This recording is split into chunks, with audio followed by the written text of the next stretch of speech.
Alright, and I let the music play back out again. Sorry about that, guys, but we're just kind of hanging out for the time being, getting ready to jump into some games. Welcome, welcome. Good to be back. Have not streamed in quite a while. Yeah, we'll see how this goes here. Hopefully the stream quality holds up. The bit rate is lower than recommended, so you guys let me know how the quality is, if it's super choppy or laggy. It doesn't seem like I'm dropping frames or anything, but yeah, you guys let me know. Quality could potentially be higher. I am streaming in 4K, so I'm going to be maximizing my connection more or less. You are a bold one, yes indeed.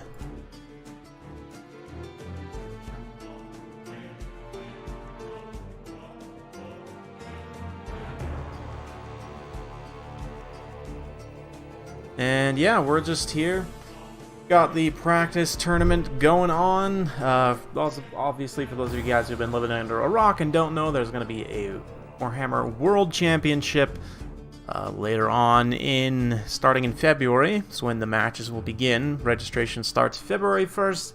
So for those of you guys interested, definitely check that out. Today, this is just a practice tournament to help some people get some real-world experience if they would like. I am planning on hosting maybe one or two more of these before the actual tournament starts, so be sure to stay tuned for that. And yeah, we'll hop on in here to the game.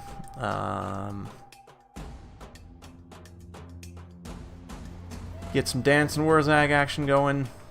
What's up, Juicy? We got David, Andre.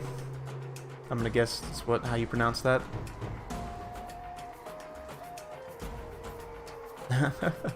Welcome, yes.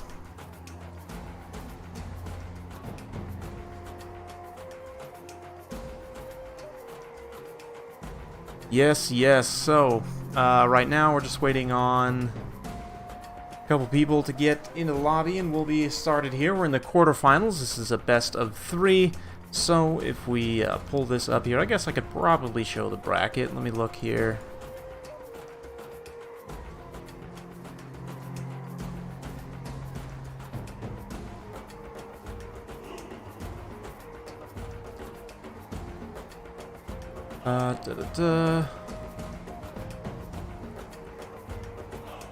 Okay, so I can show you that.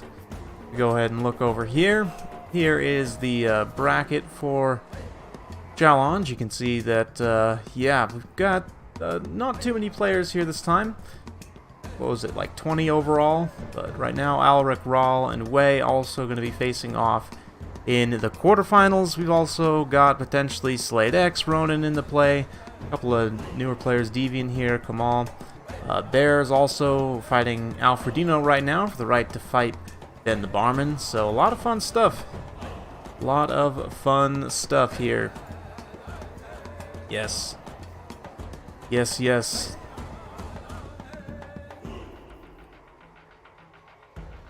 So I'm getting a little more pro at this whole, OBS thing. Definitely learning some new OBS skills. But let me know, guys, how the stream quality and everything is doing. Dance and Wurzag. Started multiplayer 3 days ago. Whole stream will see your horrible skills. Well, you know, it's all good. Everyone's got to start somewhere, and I mean, you already came out on top of some pretty good players, some experienced players, so Alfredino will probably crush you. Yeah, we'll see. Let's see here.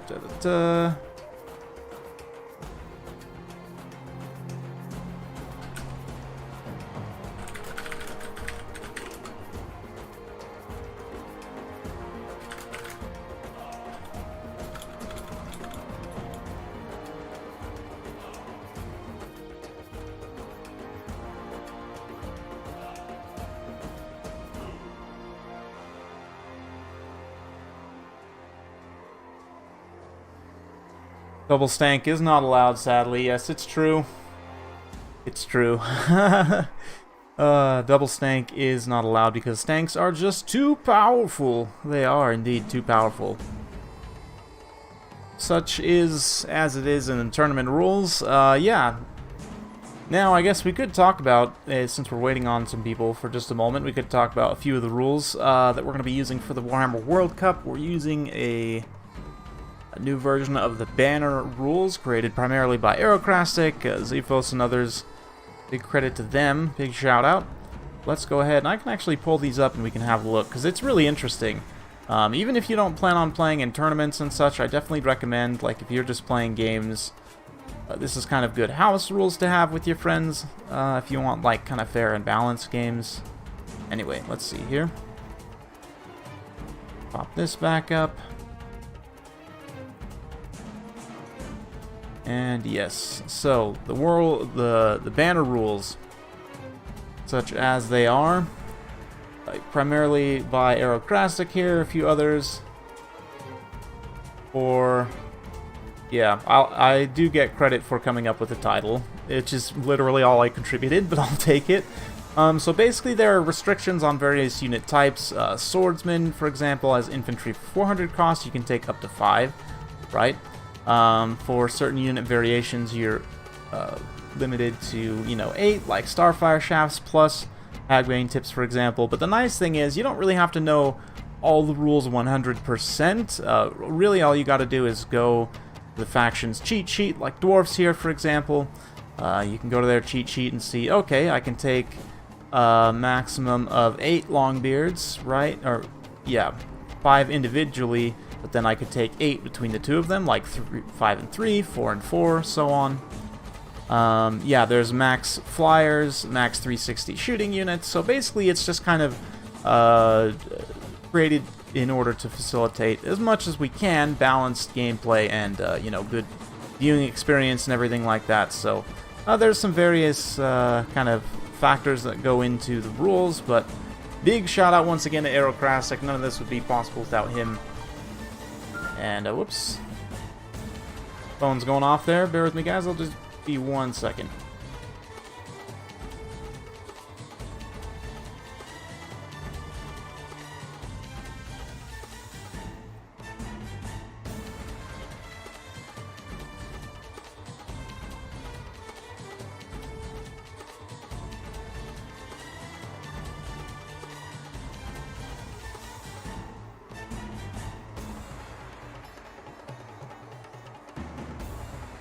Sorry about that. I had to take that phone call real quick. So Paris is in here now. Bellicor and Paris can be facing off.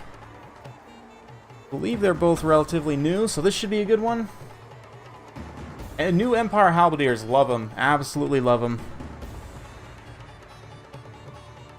Oh yeah, the unit cap definitely helps. It does look like the bitrate might be suffering a little bit in terms of lag there. I just kind of watching Dancing Warzag on the preview, so I'm actually going to... Oh yeah, my internet connection's kind of dying now. Dropping all the frames. Hopefully this lag doesn't persist. But let me go ahead and just reset some settings here.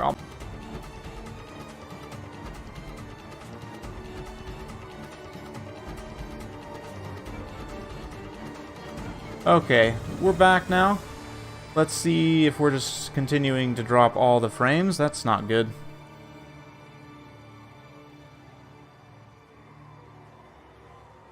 That's not good at all. Uh-oh, guys. I don't know if I can stream in full 4K. This is a problem.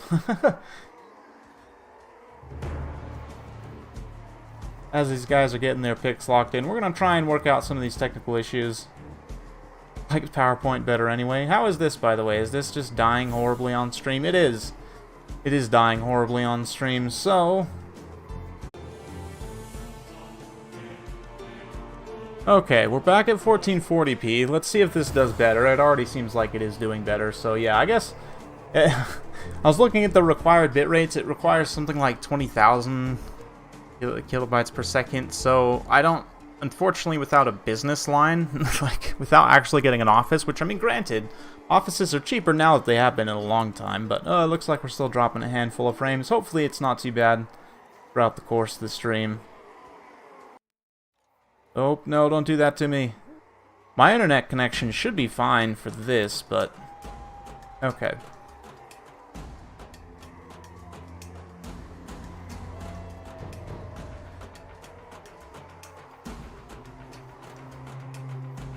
Okay, you know what, actually, I am going to need to change one thing. I'll be right back. Okay, let's see. Oh, we're gonna try this one more time at 1440. My internet should be fine enough to do this. Like, it's just struggling a little bit. There we go.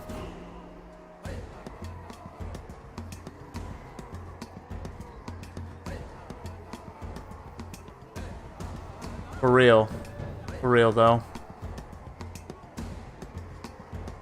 We'll see how it does once we get into battle. I may need to continue to tweak settings. Part of the reason for this stream is to, you know, try out the setup with the new graphics card and see. Basically, at this point, my limiting factor for streams seems to be internet connection, which is unfortunate. I mean, my channel doesn't make enough consistently for me to justify paying for an office. Like, if I were making even like 20% more on average, like in good months, I could probably justify paying for an office, given how cheap office spaces have become around here. Like, I would have to look, because I'd have to, you know, combine the price of the office itself, like the lease, like, you know, utilities for the office, including a you know, high-tier internet line, which is for business probably a few $100s as well. I don't know. What's your connection? They took our frames? Yeah, okay. Okay, let me... I might have to tune this down just a tiny bit. I'll be right. Fine, I guess we'll just stream in 1080. It's fine. Even still, I'm dropping frames at 1080. Okay, so it is my internet connection is having an issue. It's not necessarily the stream quality. Man, this is not good. Really? Is this not the ideal video resolution?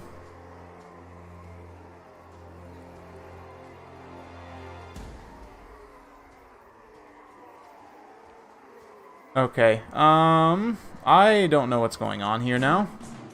Because this is what I was doing before, like literally my exact same stream setup that I was doing before, and now it's not. Is it fine? Maybe it's fine. Okay, it seems to be stabilizing somewhat, kind of based on my internet connection, so if we can not drop too many frames, I might have to call and have words with my internet provider, because this is, I mean, this is bad. Like, it was never this bad for me before, so... Okay, seems like it's stabilizing. Cool, cool, cool. Alright. I love technology sometimes. Let's go ahead and take a look here at the builds. Go and keep the stream preview on the side here, just so I can keep an eye on things. Anyway, so let's have a look here. Be'lakor rocking the good old green skins. We've got Skarsnik up front, River Troll Hag, Black Orc Boss, good old Bob, and Gobos, Spider Rider Archers, single Stone Troll protecting Rock Lobber, Black Orc in the back, another Stone Troll here, Fanatics. Pretty interesting stuff. We've got also a couple Spider Riders out on the far side here, up against Lizardman for Paris. He's got Krokar leading the way, Thunderous One, so all in on the monsters. A cohort of Sotek also got a Priest, Lore Beast for some additional monster summons. Saurus Spears, interesting choice in this matchup. Lotso Javs and some cohorts up front. I say Lotso, 2 Javs, 4 cohorts up front, and 2 Chameleon Skinks. Pretty good stuff. Interesting builds on both sides. Skarsnik's obviously very strong here, but can him and the Stone Trolls do enough? I mean, I guess they have Black Orcs for additional armor piercing, and with that extra anti-large and an AoE from Skarsnik, would be quite good. Skarsnik did bring his Prada, which I think is basically always a mistake. The Prada and Khalid's missile staff as well are both basically useless, in my opinion. Whereas the Arrow Boys, right? I do notice a distinct lack of Arrow Boys, which are very good in this matchup. Occasionally. The Stone Trolls are decent. Their poor leadership could come back to haunt them here, potentially. We'll see.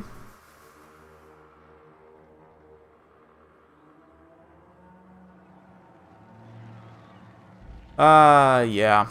Anyway, so Pawhawk Sentinel's going to start taking some volleys right off the bat here, but the Chameleon Skinks respond in kind. Those Spider Rider Archers are going to need to pull back out of there or else risk facing some serious damage. These Spider Riders also kind of moving up here. And the Lizardman player right now content to just kind of sit and take this engagement. Now he's starting to move up. We've got some Cold Wind Spear Riders pushing up the flank over here.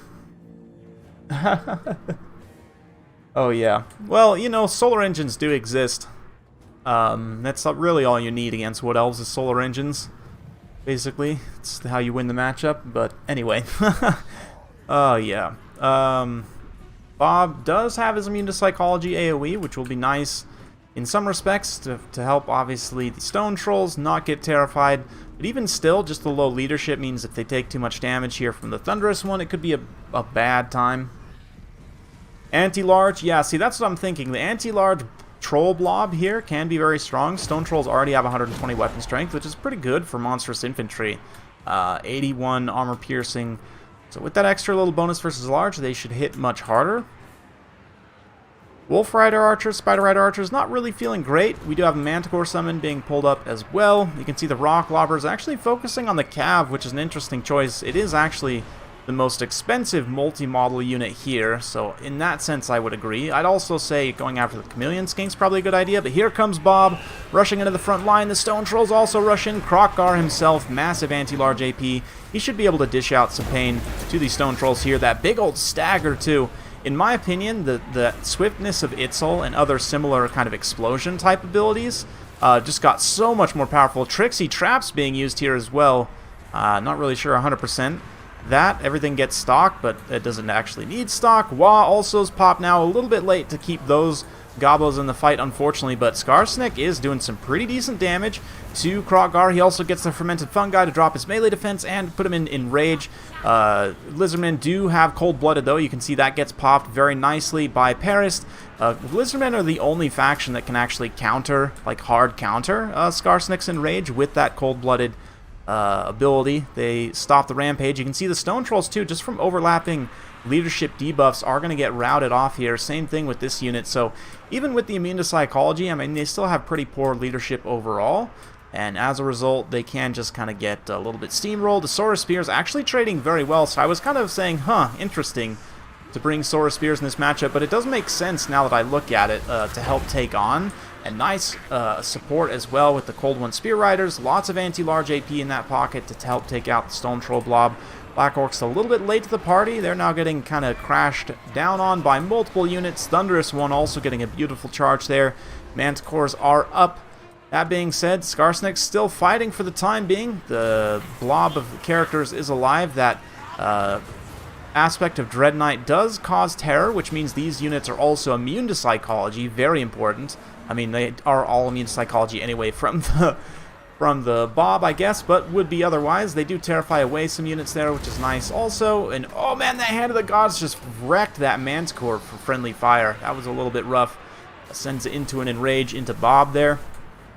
But the single entities for Lizardmen largely are doing okay. Krokgar's feeling a little bit rough right now, but he now gets an engagement on the Stone Trolls. They pick up a second Chevron from the damage on the charge, but let's see who comes out on top there.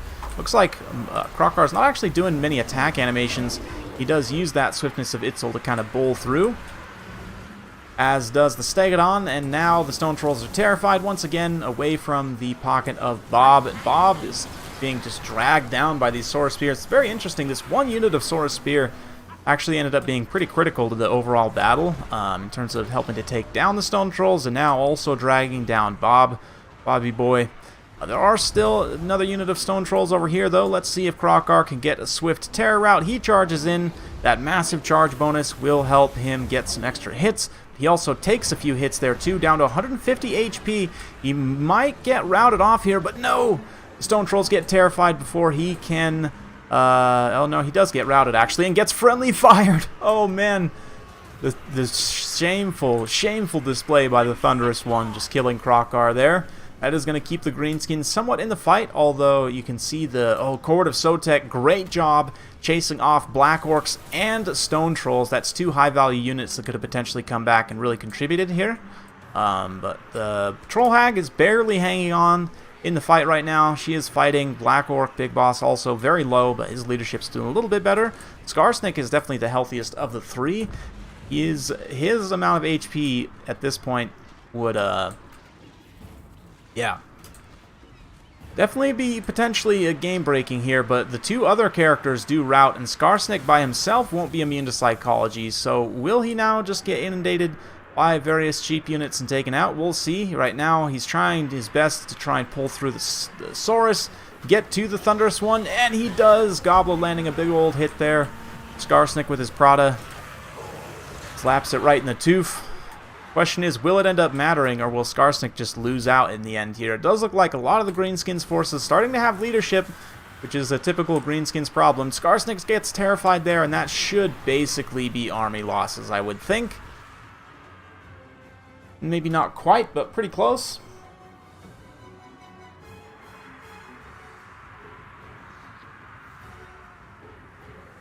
Arty would be wasted on the Chameleon Skinks, they're 40% resist.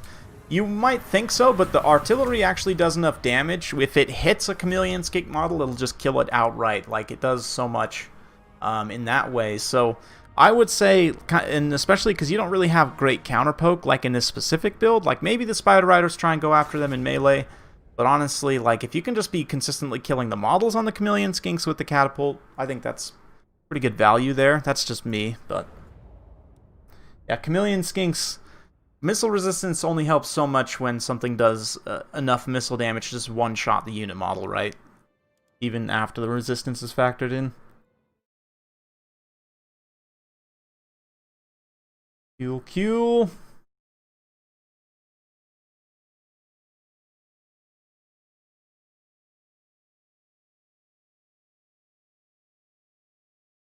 Good stuff. So thank you all for coming out. We got a pretty good amount of people watching right now. That's awesome.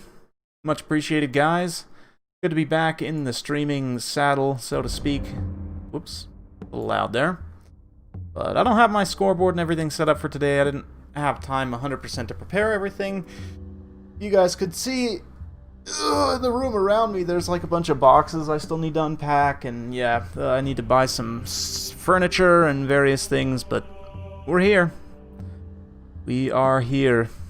I'm still dropping a few frames, huh? Let me know, guys, if the lag is too bad. I'm consistently dropping about 20% frames. That's not great.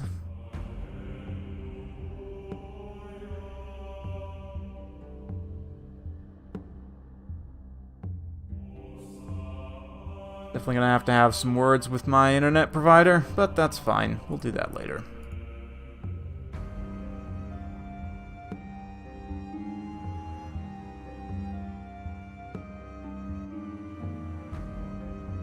Cool. And let's see here. Turin's open faction war also going on, so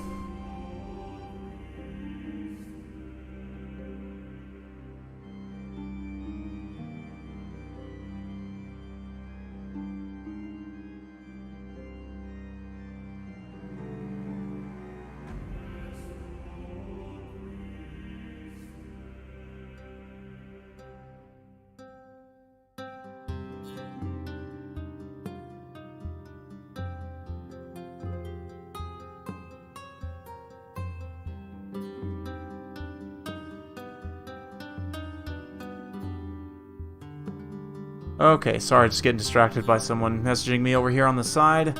Looks like Paris is gonna go for Skaven's. Ban Counts and Coast. Interesting.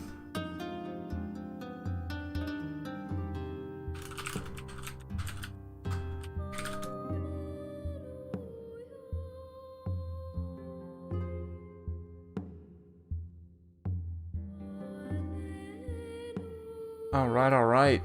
Welcome. Welcome.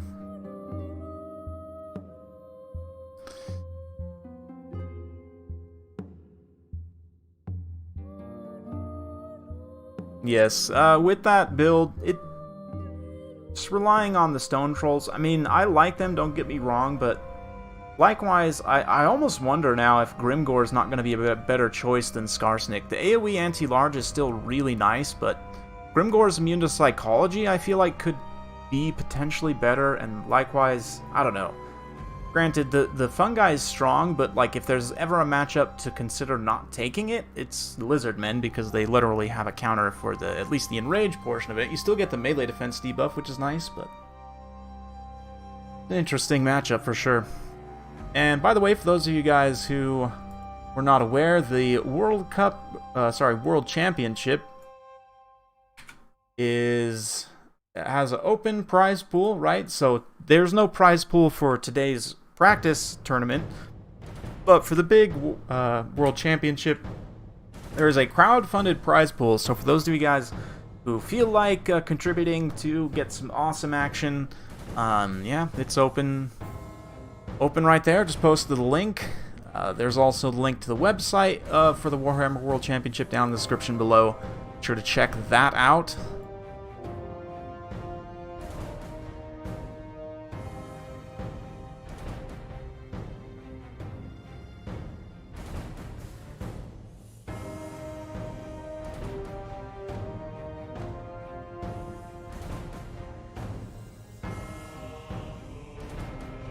And yes. Yes. Yes.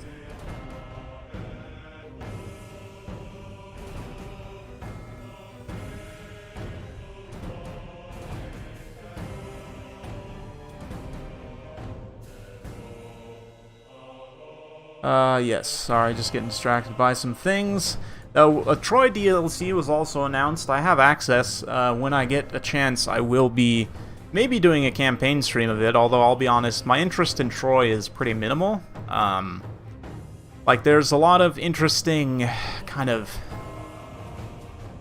elements where they're very clearly, like, trying out some things, trying out some new ideas. There's some major UI improvements from Total War Warhammer to Troy that I really would like to see in Total War Warhammer 3, such as being able to see the effects of Vigor on a stat card, and, you know, other things like damage. The damage value being shown over 10 seconds, so attack rate is factored in, right? So, yeah, I like, not that I dislike Troy or think it's a really bad game or anything. My interest in it is just not, you know, as high as it is for Warhammer, for example, so, yeah.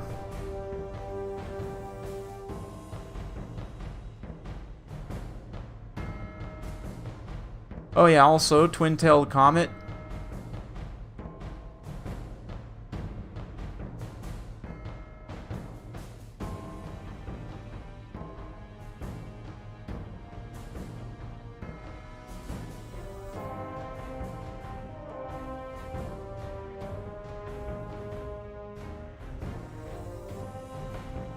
Yeah, I'm getting very distracted. Honest question. There's still people playing Troy? Yeah, in my opinion, the Troy, there's definitely value to going back to it, like when there's a new update or whatever, but the campaign itself is relatively small and short, and, like, you kind of only have to play it, in my opinion, once from either side, like once from the Troy side, once from the Achaean side, and then you pretty much got the whole thing, right? And granted, there's some other cool, unique factions and mechanics, and, like, some of the things they did are really fun. Like, I really like the system where, for example, I forget I think it's Agamemnon, I want to say, you can recruit troops from, like, different factions, basically, from any of your allies. That's an awesome mechanic. I would love to see that potentially for, like a Southern Realms type faction, where you can, you know, get mercenaries from across the lands for certain, you know, factions if you were to ally with them. You know, obviously it wouldn't be for, like, the Chaos or Undead or whatever, although maybe you get some Tomb King's mercenaries. I doubt it, but no screen blocker. Whoops, my bad. Dancing Warzag.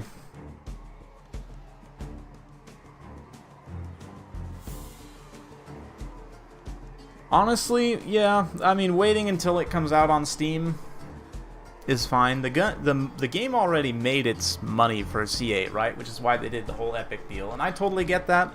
I'm really hoping that all those resources just went straight into Total War Warhammer 3.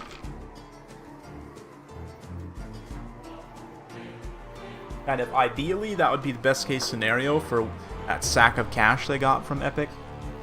But, yeah. It's like these guys are ready to get started. Norska versus Skaven, which is an interesting one. Very interesting. Skinwolves, now these guys have kind of picked their armies, I don't mind saying this. Skinwolves are very much the win condition here. Though I think Skin Wolves, while they are very, very good, Skaven absolutely have the tools to deal with them. A few things you can do, really, including poison hounds, you know, draining them out with like, they really don't, they don't have enough armor piercing to take down the Plague Furnace really fast, unless it's, you know, completely isolated, and it can always summon more rats to defend itself, right? So just kind of wearing the Skin Wolves down with attrition, which might seem a bit odd considering they have regeneration, but really they're pretty squishy at the end of the day. I think Total War Warhammer 3 is coming out this year. I don't know, Drunken Cowboy. I want it to come out this year. I don't know if it will, unfortunately. Based on Creative Assembly's DLC cycle, you know, this most recent time around, how long it took for us to get the Wood Elf update, I'm really not too convinced in their... how would I term this? Their ability to really, like, crank it out. Like, it just seems like the more we've been getting recently, and some of people might blame the whole pandemic situation. For me, that just kind of exposes existing flaws more than anything. Like, you know, it doesn't make you into something that you're not. If anything, it shows structural weakness within an organization, you know, or whatever, other types of weakness, you could say. All this to say, my faith in Creative Assembly to really put it out in a timely manner is not high, let's say. Is that a diplomatic way of putting it? I'm not convinced that they can finish it in this year, maybe. I don't know how far along they are, granted, I have no idea. But hopefully.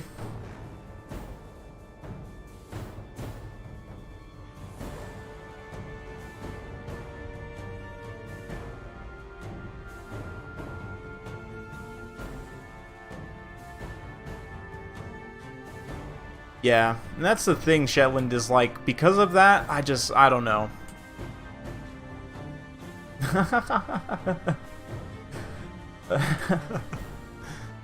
Oh. To be fair, I do, Shetland, if it makes you feel better. Let's have a look at these builds, though. Okay, so, for the Norska side, I'll turn off the music now. This awesome Med 2 music. Anyway, we've got Marauders, Berserkers, Fire, Fimir, Skinwolf Werkin, along with 2 Skin Wolves on this side, another in the back, another on the far side. We got the Beasts of Tashnar and a unit of Warhounds to help contest against Wolf Rats. On the Skaven side, throughout the Unclean, plus a Packmaster, both on Brood Horrors. We've got Poison Wind Mortar, a bunch of Slingers and Chaff, a few Clan Rat Spears for a backline, Double Warp Lightning Cannon, including Ikit's Zapper, Warp Grinders. Got some Wolf Rats and the Pit Fighters of Hell's Deep for a backline sweeper. So not too much mobility, interestingly enough, for the Skaven. I have been seeing lately like mass Wolf Rats in this matchup. But let's see what they can do, as they say.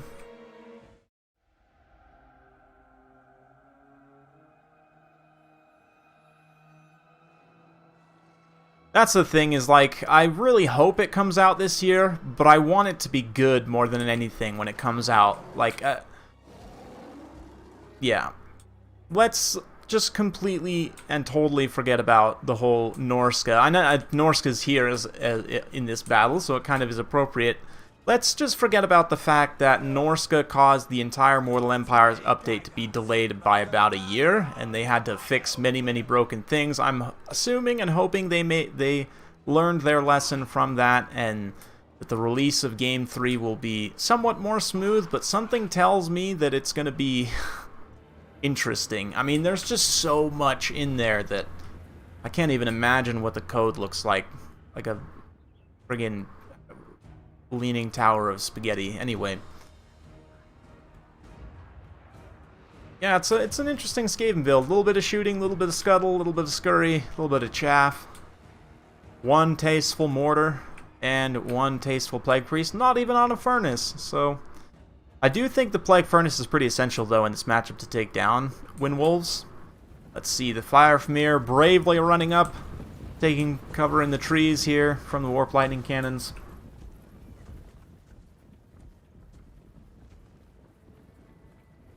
Yeah, and then Norska wasn't even out in Mortal Empires, and still as a faction is just like there. Like, yeah, I don't know that there's any reason to actually play Norska in campaign. But, yeah, I do hope we get some cool, like, pre-release event. Oh, wow, the Warp Lightning Cannon actually does finish a model on those guys there, which is pretty impressive. But, yeah, like I was saying, I really hope we get some kind of pre-order. Like, in my view, Norska and the Warriors of Chaos, a great time to give them, like, a quote-unquote update, like they have for the Wood Elves. And I guess you could throw Beastmen in there, too, is for, oh man, look at these Skin Wolves just getting mass blasted by Warp Lightning Cannons, and then the dot effect from the mortar basically counteracts their regeneration, so some really nice overlapping effects there from Paris. Yeah, it was a weird time, for sure, and Creative Assembly, supposedly, at least at the time, they said they learned a lot of lessons from that. But, oh, this is a dangerous situation. Dangerous situation. Hunter of Champions been popped on Throt, and now the Beast of Tashnar get in there, the anti-large. One sec, guys. I'll be right back.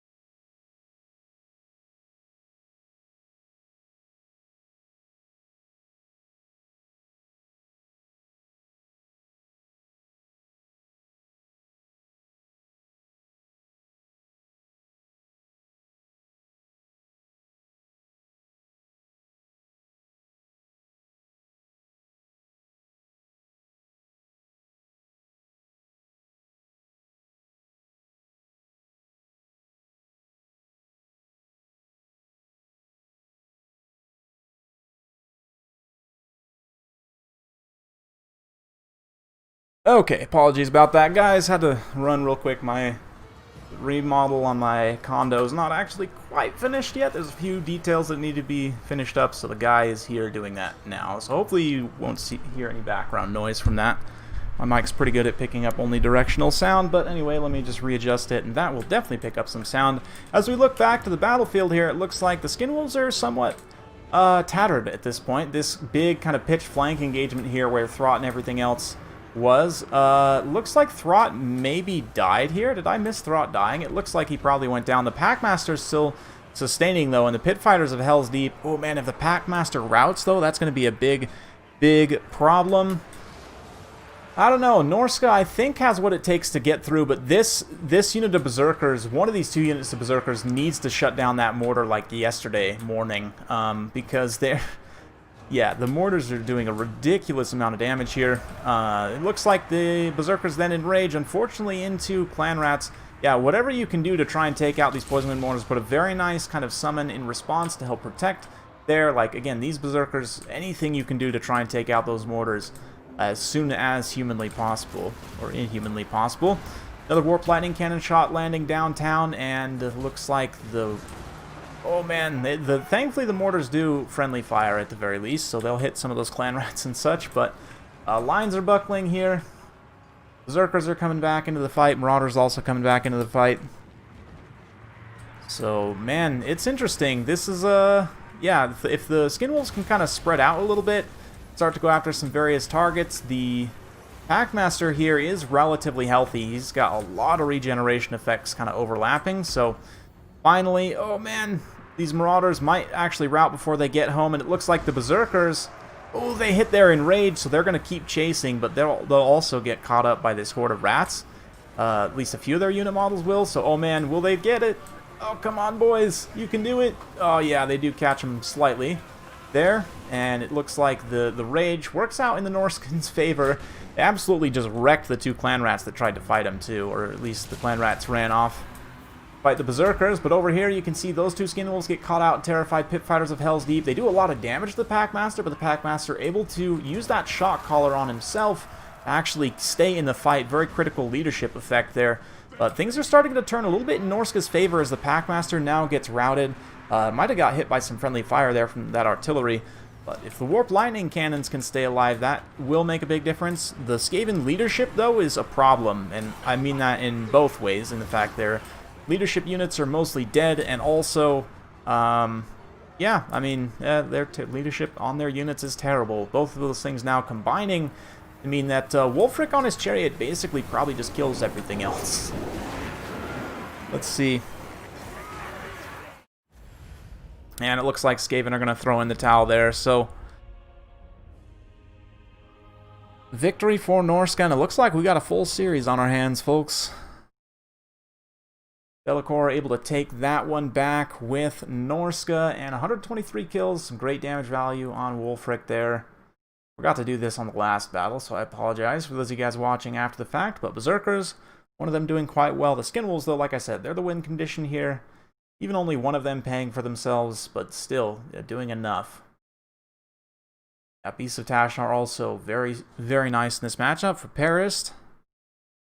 Getting Thra killed in that initial engagement was really rough, definitely. Thra is, you might think he's tanky because he has regeneration, but at the end of the day, he's actually pretty squishy. Mortars obviously doing their insane thing as usual. Warp Lightning Cannons, man, it could Zap getting some really nice value too. So G to the G, let's pop up good old Dance and Wurzag once again. Whoops, not that. Okay, here. That.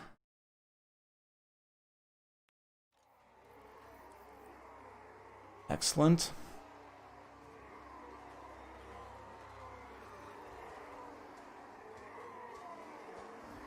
Excellent. And yeah, now let's go ahead and put some music back on.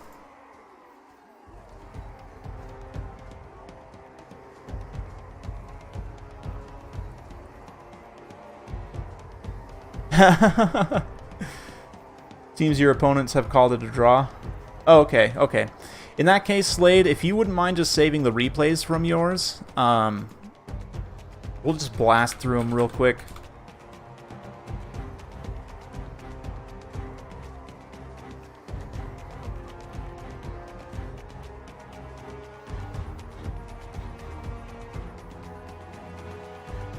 Okay, alright. Excuse me, a little bit of a yawn there. But we're on. Orders are all now in progress. If we can have a look here.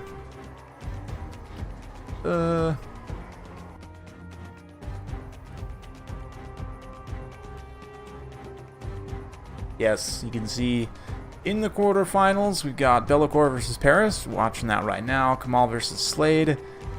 Just started as well. Alfredino versus Ben. And Alric versus Wei. All of which are currently in progress. We'll be catching the replays on those in just a moment.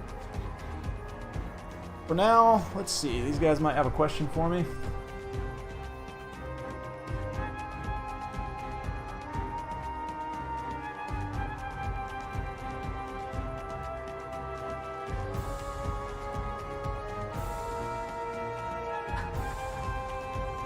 Okay.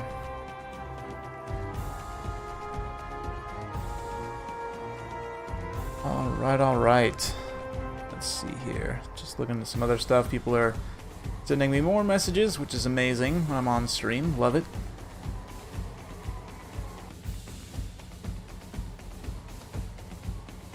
Don't feel bad, James. I also, like, people say that's a Norska favorite matchup, but I have a hard time with it. The Skaven can do some things, like in that build. You see how he had like multiple overlapping effects to damage the skin wolves all at once. Like you get the mortars, like the plague drain can also help. Like mortars plus plague drain plus wolves probably beats them. You can stack again, just multiple damage sources at the same time, really, and any magic damage sources specifically are going to be really, really good.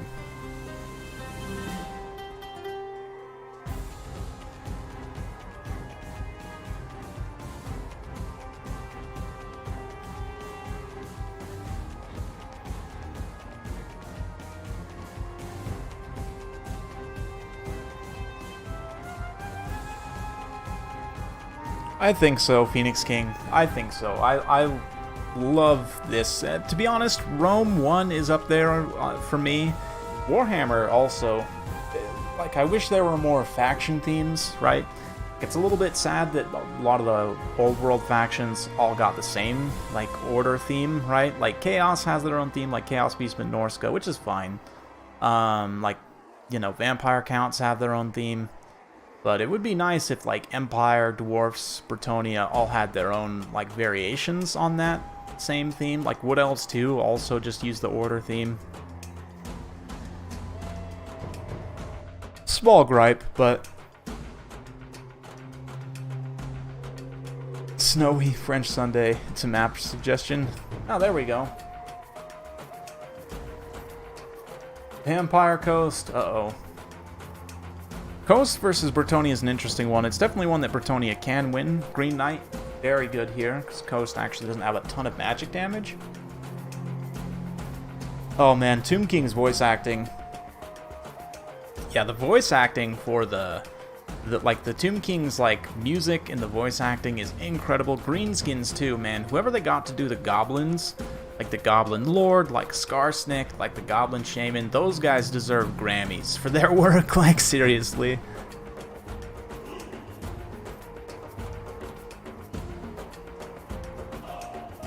Voice acting in general, for the most part, like the sound design in general, I have to give a ton of credit to Creative Assembly for the sound in this game. Like, they released a video a while back basically talking about kind of the technical aspects of how the sound works in this game, and I kind of knew that it was complicated, but I didn't know exactly how ridiculously complicated it actually is.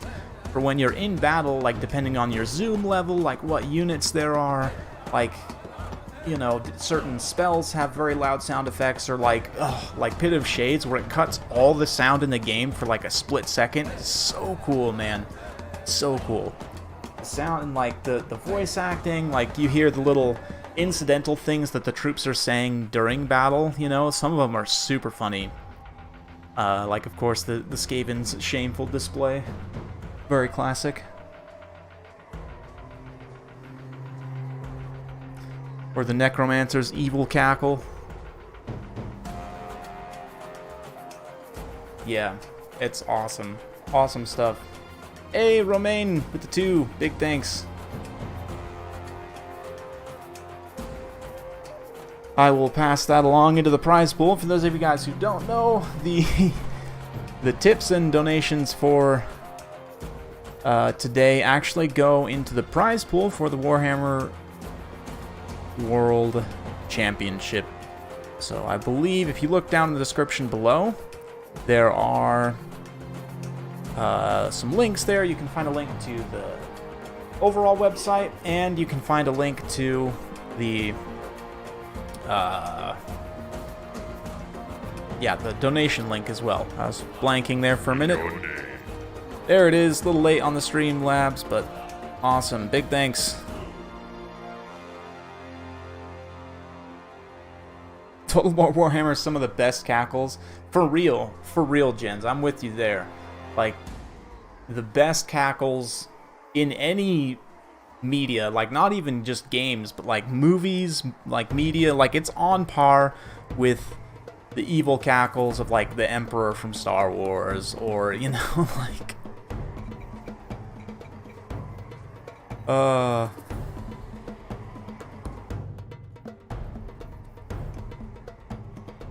just the Haggard screams, too. The Haggard screams are always a good time.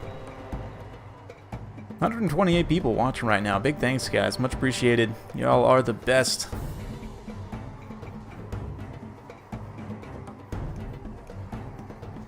The best.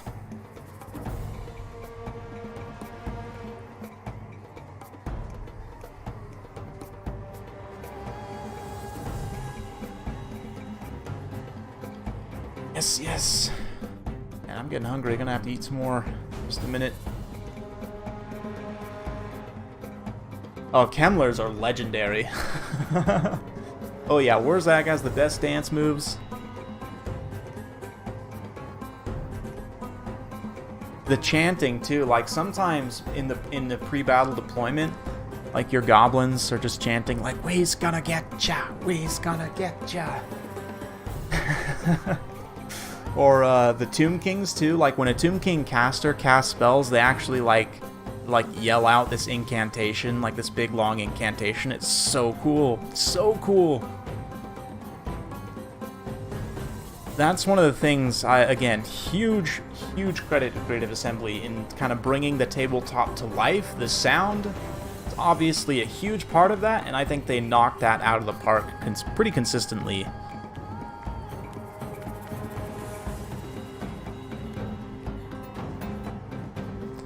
So there's that. These guys are just about ready, it looks like.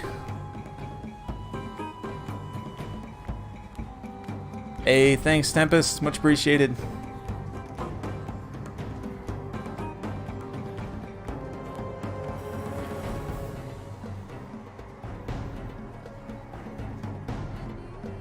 All right, all right.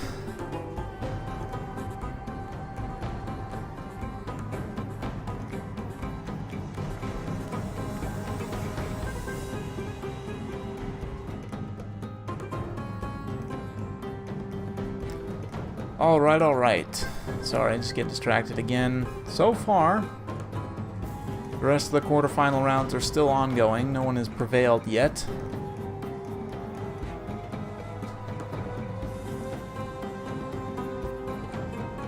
So that's good.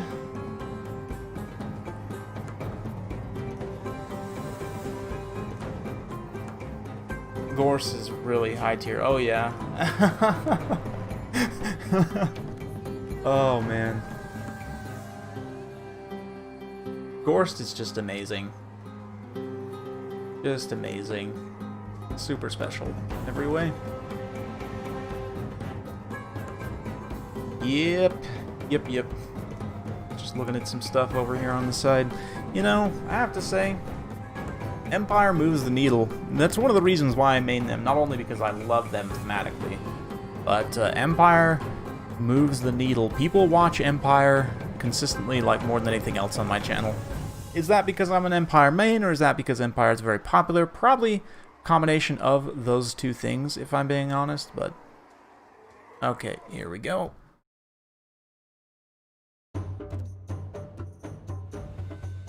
Thank you, Warzag, for that. Very, very kind.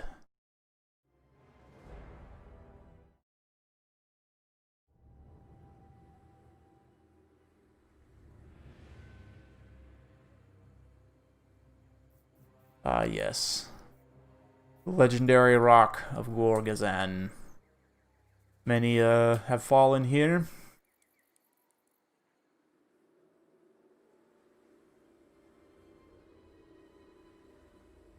Maybe should I do a top 5 Cackles list? It'll probably be all Necromancers, to be honest. Or at least 3 Necromancers. Maybe 4? I guess 4, because you have the Hero, the Master, Kemler, and Gorst, right? Is there anybody else with a good cackle? A good evil cackle?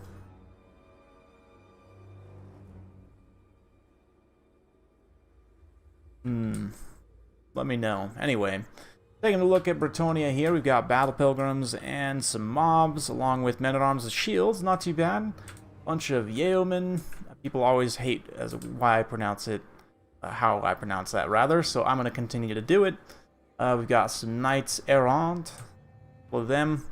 Yeah, the Green Knight Paladin really, and Fae, is where the power comes from in this matchup.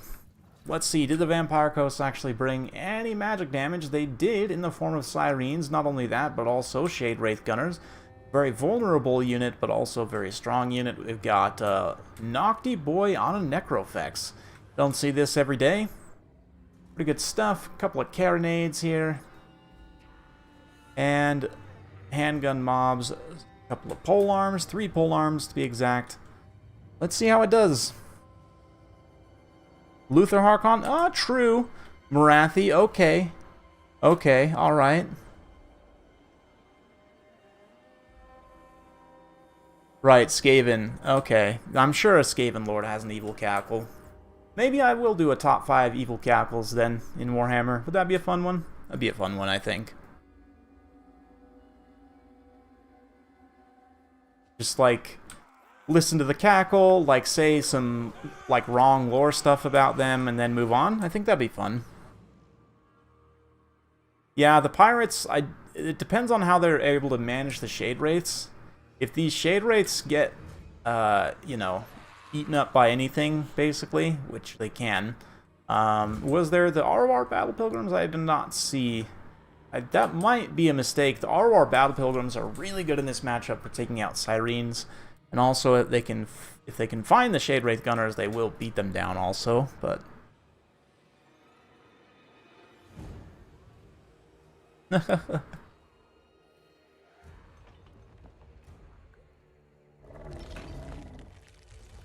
don't know why, for me, just like making up like lore stuff that is just absolutely obviously wrong is so much more fun than actually learning about the lore. I don't know why that is.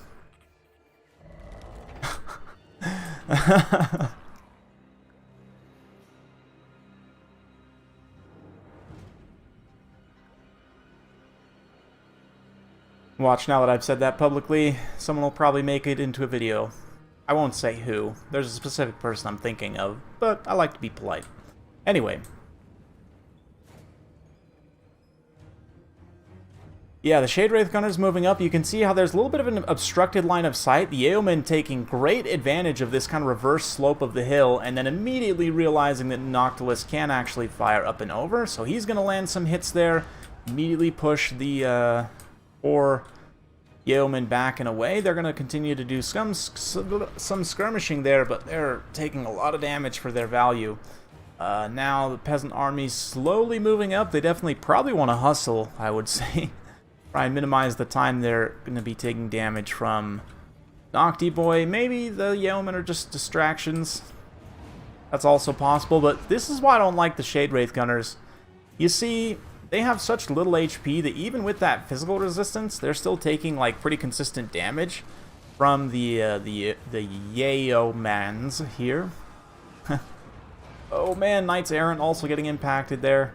All of that is fine, though. The Sirens shouldn't be too much of a worry because of the Fey Enchantress's magic damage. Like, if all of them just charge in here, and granted, there's a couple overlapping guns that you probably want to try and occupy first. But, oh man, Knights Errant did get through. They're now going to get counterfired from multiple directions, but if they're able to land a charge here on these deck gunners, they should be able to do some pretty okay damage. Oh, man. Do have a missile block chance. That'll come into play here. And look at that. They land home the charge. At least occupying the Shade Wraith Gunners for some time, but Noctilus makes pretty short work of them. Yeah, zombies being pulled up here.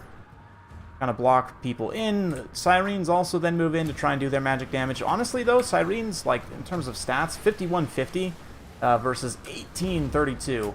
Yeah, with the Fey Enchantress's debuff aura, not only will it drain them, but it also lessens their attack to the point where they just can't really hit the Green Knight, to be honest, whereas he is going to punch the crap out of them. So you might think, oh, Sirens have magic damage, they're a counter for the Green Knight, but not really. That being said, I think this Vampire Counts build, or Coast build, is just pretty strong overall. Let's see if this hit squad can get in here and deal with Noctilus very quickly. That could help pull things back, but as it is right now, the cavalry has mostly been lost. Really, really rough stuff, and the Vampire Coast backline basically completely intact.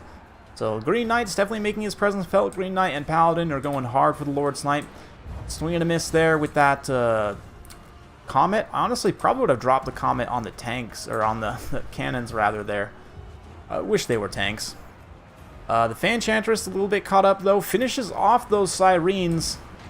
Now taking all of the gunfire right to the face. That is a big, bad situation for the Fae. She gets terrified away. The Shade Wraith Gunners are going to do not much at all to her because she has massive magic resistance, but the regular guns will do something. She's now lost favor of the Fae, or favor of, yeah, what is it? Blessing of the Lady, and that's what it is. So her physical resistance is gone, meaning she no longer has like 10% damage resistance straight up. Not looking great.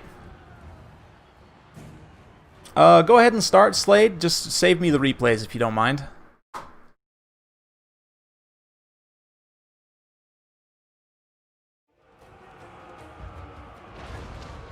Oh, man. Yeah, Noctilus up on the Necrofact. People forget he can be somewhat snipeable because of what he is, but he's also nasty mean. Let's see, Green Knight now surrounded by Sirens without the Fey Enchantress's debuff. Let's see if they can do some damage to him. Probably will be able to.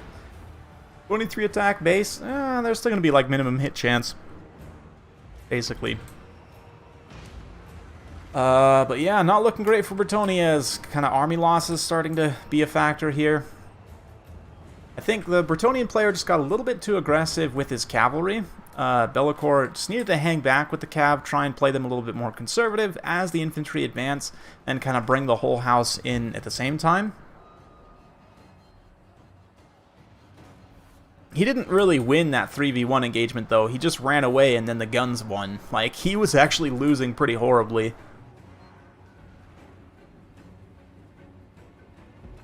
Yeah, it was the guns that turned things around. He was getting slapped, actually. But it's interesting. The Necrofex is so terrible at fighting foot and horse characters that I have a hard time putting it above, say, like the Cygor or even the Bone Giant. Bone Giant also has much more armor, too, which is a big advantage. Granted, Bone Giant can't take, like, you know, Arcan on top of it. Be hilarious and broken, but...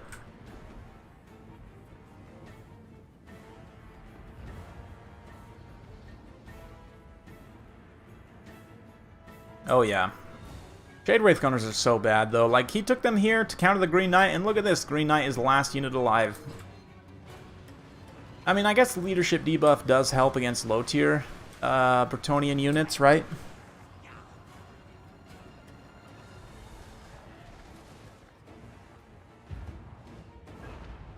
What will be the upcoming races? Well, demons, it's interesting. If they split the demons into 4 factions,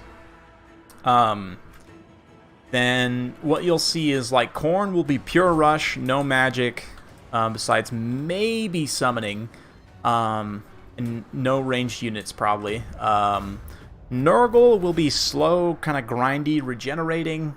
Slaanesh is going to be interesting. Slaanesh will probably be the most like Elves, actually. Like a finely crafted blade. Maybe a little bit of a glass cannon. Massive amounts of damage, but maybe like the most balanced, quote-unquote, playstyle.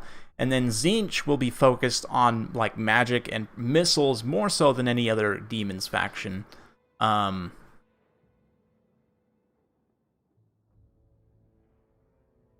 Yeah. Well, that's a GG. Paris takes the win there.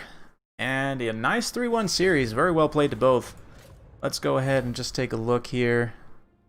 Looks like Alric went 2-0 over Wei. So we'll go ahead and watch those replays real quick while we're waiting for the others to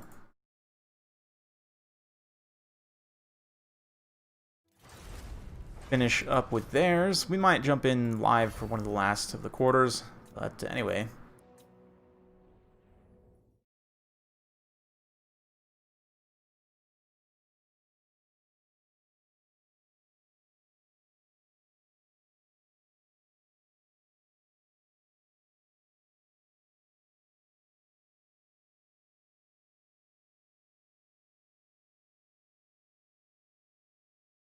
Okay, and here we are. Alric's got Wood Elves versus Dwarfs. Ooh, Wei's Dwarfs can be potentially scary, but Wood Elves, it's a weird one. It's a weird matchup for sure now, and Alric's gone super, super wide here. He's got a high Spellweaver. Interesting choice. He's going to be using that, the missile. Wow, just detonates an organ gun right off the bat. I forget what the missile is actually called because I never see it brought. Soul Quench. That's an interesting use of that. We've got Lost Sylvan Knights in the back. War Dancers, Wildwood Rangers, along with a whole bunch of Glade Guard. We've got 4 Glade Guard here. Yeah, 2 Wildwoods, another Wildwood, another War Dancer. This is probably Starfire Shafts all on this side, I would imagine. So a very interesting build from Alric. 1 regular Glade Guard over there, too. And he's got 2 Organ Guns, Wei. He's got Iron Drakes, Fire Drakes, some Dwarf Warriors up front, plenty of Quarrelers. Slayers, Dragonback Slayers, so yeah, the Organ Guns do have the problem where they still only target the flank of the unit, not really sure why, but another Soul Quench, and also my camera's freaking out for some reason, or my in-game camera rather. detonates another organ gun, so that's Soul Quench. I might have to start using that as kind of a counter-artillery spell. I've forgotten that it's that cheap, and seems to be pretty accurate as well, especially from a high angle of fire. So one organ gun's basically already shut down, and you can see the Elves come in, even though these guys, the Quarterfinals, have a missile block chance. It's just, yeah, the focus fire from the various Glade Guards is pretty painful, although when they do start to return fire, the Glade Guards will have some issues. Sylvan Knights collapsing here. They're probably going to be able to terrify away this crew. Unfortunately, it is Ungrim and not Grombrindle, so there's no Smoke Bomb, which combined with the Dragonback Slayers would be absolutely devastating right now. Likewise, Grombrindle also does magic damage. That being said, I mean, Ungrim does enough to just straight up kill the models, and you can see he has killed a couple of models already there. Same thing with the Dragonback Slayers. Like, they just deal enough damage straight up to get through the ethereal kind of trait there. But now, Dwarf Warriors having to push out, start to go after some of these Glade Guards. The kind of elite infantry is pushing up and around the flanks for the Wood Elves, for Alric here. So, those lost Sylvan Knights, getting rid of that organ gun, maybe was it enough? It's hard to say. Definitely that kind of counter punch to the Glade Guards, getting rid of that is quite nice. But like here, this Dwarf Warrior is now pretty far out of position. The Wildwood Rangers can come in and clean him up. So it's a very interesting build from Alric, kind of meant to pull the Dwarfs apart, so to speak.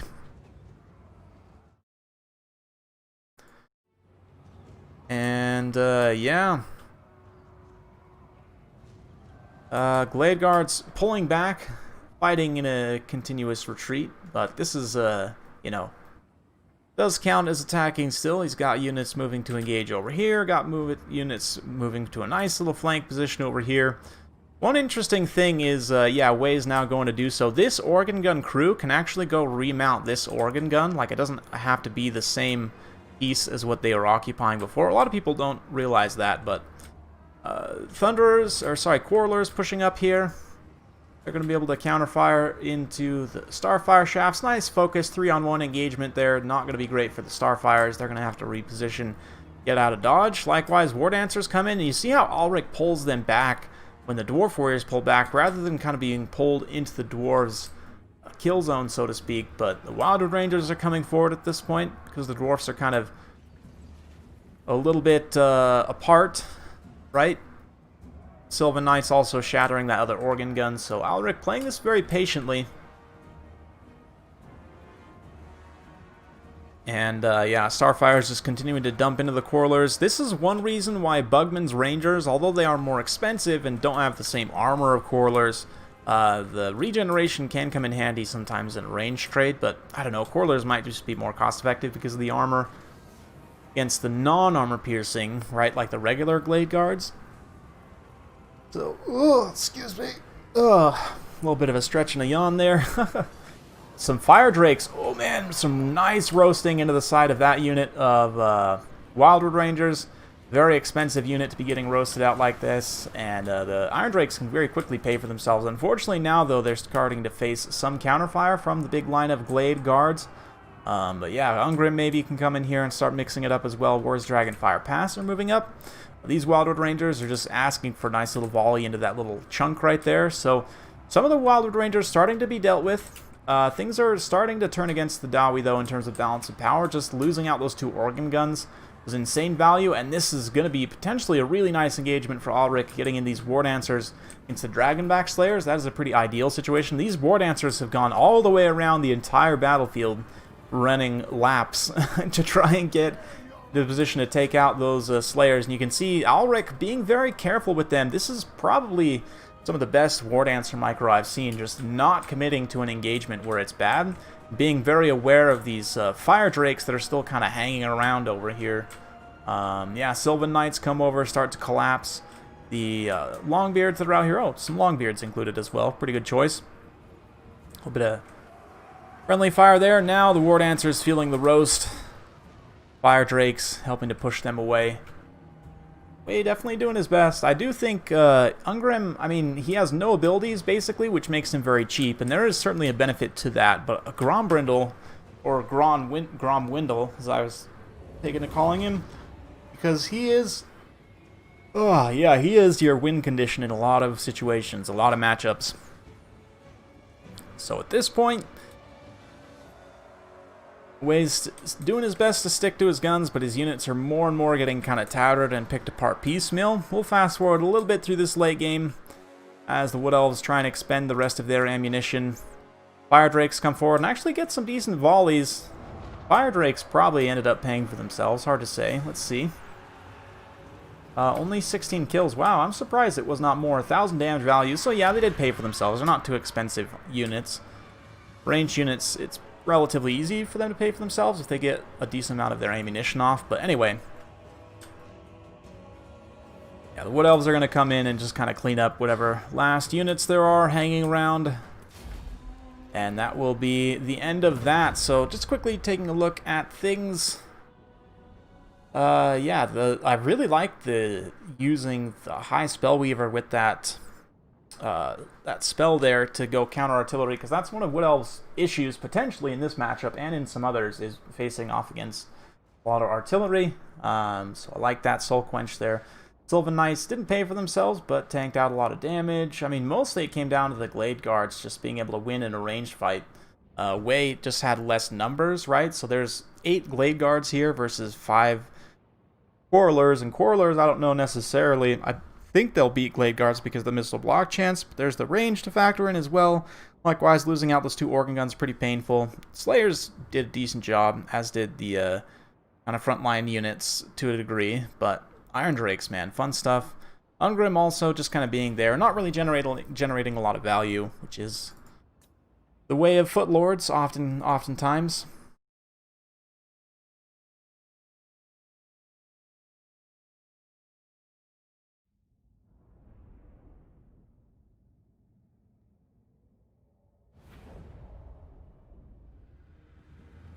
Now we've got Warriors of Chaos versus Empire, so interesting. This is a build that I've been playing a bit recently, kind of from both sides, and Ulrich's build's pretty nice. The front line of great weapons, very solid here, some Forsaken on the flanks, Poison Warhound supported by Horsemen, he's got Kolek, Deathcaster, Empire Knights, and Royal Altar of Griffites here, going to be taking a Spirit Leech right off the bat. We've got a Carl Bronze on station, Spearmen with shields here, Great Swords up front. Great Swords should trade well if they get the right buffs against the Chaos Great Weapons. Yeah, also Silver Bullets and a Hellblaster Volley Gun. Very fun choice.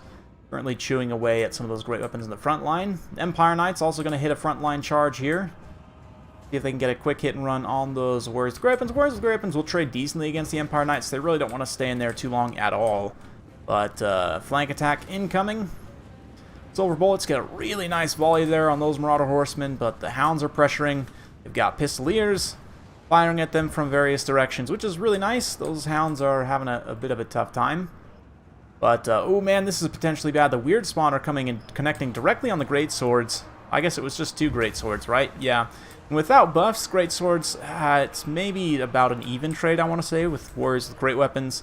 Yeah, you can see Alric trying his best to get at the artillery here. These Horsemen come through. The Pistoliers kind of block them a little bit, but I don't know if that was Way's intention necessarily. Spearman with shields, definitely want to try and get in there. Does manage to dodge the blast from Kolek. Carl now comes down, juiced up with his buffs. Or just Reichland Runefang, actually. He does not have Gal Maraz currently active. Yeah, those Empire Knights ended up kind of getting crumped in that engagement a little bit. Great Swords actually do end up winning slightly here in kind of that 1v1. You almost never see a clean 1v1 like that in multiplayer. And, oh man, the Forsaken walking directly in front of the Hellblaster to just get a few of them exploded. Very MLG play right there, but they will be able to take it out. Likewise, Franz got the worst end of the engagement against Kolek because of the support of the Weird Spawn, which, by the way, probably one of my favorite regiments for now, and very much a guilty pleasure. Don't tell the Witch Hunters, but these guys with their armor sundering and physical resistance, 160 weapon strength too, they can dish out a lot of pain, even against armored units. Handguns firing into the side of these Forsaken, trying to spring that Hellblaster loose. Likewise, Royal Altar of Griffites coming over here. They're going to impact a charge on Forsaken. Not super efficient, but hey, they do get a little bit of an Earthblood there as well. Hellblaster being taken out is not great, but the Sigmar Sons help clean up in the front line, and oh man, no, actually, it ends up being about what I thought, an even trade here with these Warriors of Great Weapons versus Great Swords. Hound's now getting on the Silver Bullets, which is pretty bad for Empire. Altar of Griffites, again, just kind of being left in this flank engagement here against these Forsaken for a little bit too long. I mean, granted, they don't really want to fight Kolek with all this support around, but even just peeling, like trying to, yeah, there we go. Go after these hounds here, get a little rear charge on those poison hounds, try and terrify them away, spring the silver bullets loose. Likewise, Sigmar's Sons also kind of following through here. The greatswords do end up winning, but just barely, and it's not really cost effective for them considering they're 50 points more. Pistolier's kiting away the caster, nicely done there. Balance of power turns, though, as the Jade Wizard gets terrified away by Kolek here. Likewise, again, Carl comes down, and the Weird Spawn are a nice little mirror to just wherever he goes, they're going to be there also, you know, annoying him, slapping him with their tentacles. Very, very underrated Regiment of Renown. Carl charges, gets a kill, pops back up in the air. Did he actually kill that Weird Spawn? I don't think he did. Spear Leech as well. So that's some overlapping effects, trying to get France off the field, but bounce power is stabilized a little bit, somewhat, as the Empire Knights, Royal Griffiths were able to clear out a lot of units over on this flank here. Maybe a nice rear charge on these warriors with great weapons, but nice lightning strike from Kolek does hit directly on the silver bullets there. You're not able to dodge that one. And Demigryph Knights, oh man, I thought they had a charge order on those Weird Spawn. That would have been very, very good, probably, if they could take out the Weird Spawn. Here, though, they've got Spear support, and even though they didn't get the charge, they kind of just get an engagement against the Weird Spawn. This is quite nice. We'll see who ends up winning out at the end of the day. Royal Griffiths, you might think should just destroy in that particular fight, but to be honest, they actually won't. And especially once Kolek comes in, terrifies away the spears, starts to whack on the models of the Altar Griffiths. Yeah, Carl immediately turns around and then says, nope, you know what, just kidding. I don't need to save them. They're a lost cause at this point. Terrify away some of these hounds. Oh. Yeah, it is what it is. I need to do some yoga, apparently. MX Blue is too clicky. I know, right? I need to move it a little back a little further is also the thing. Yeah, they do depend on that anti-infantry. No, the Glade Guard, you can take up to 8, right? So I can explain that in just a minute. But yeah, that was a legal amount of Glade Guard, rather. And here it looks like the Chaos Rush, the Weird Spawn, man, let's see their damage value at the end. Because I'd be curious. That was a very, very nice unit to have there. 1100 damage value only. I kind of expect a little bit more, to be honest. But I guess they do a lot of armor sundering, and just the mass, too, helps quite a bit as well. Kolek, almost 3000 damage value. Forsaken, actually doing pretty okay. Still not paying for themselves. Same thing with these Warriors' Grey Weapons. One of them actually did a great job and did pay for themselves. Horsemen, relatively cost-effective for these two. The Horseman combination with the Weird Spawn is very, very strong, especially with any kind of armor sundering spells. Like, I personally would have brought Plague of Rust with this. That's just, you know, my own taste. Carl had a little bit of a rough time. It really didn't have a super safe place to land, and as a result, got a little bit canned. Yeah, great swords, like we talked about, not super cost-effective. Here, you really need the prayer buffs, in my opinion. Like, Way did have an open hero slot here, which I would say you could even just cut one of these Pistoliers, find some extra funds to try and bring a Warrior Priest. I'm also not the biggest fan of the Royal Altar Griffiths myself. I find them to be pretty cost inefficient at times. Silver Bullets, though, absolutely awesome. Hellblaster also managed to pay for itself in the short time that it was online there, so good stuff.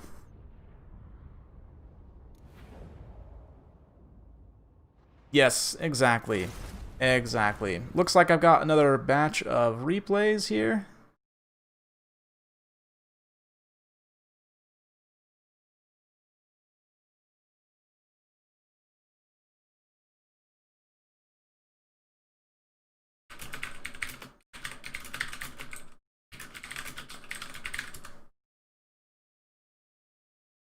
And let's see, I believe then the others are still... Ooh, Alfredino versus Ben is done. So let's go ahead and jump in now. We'll have Alric versus... Do I not have Alric on my friends list? Or Alfredino? Let me see.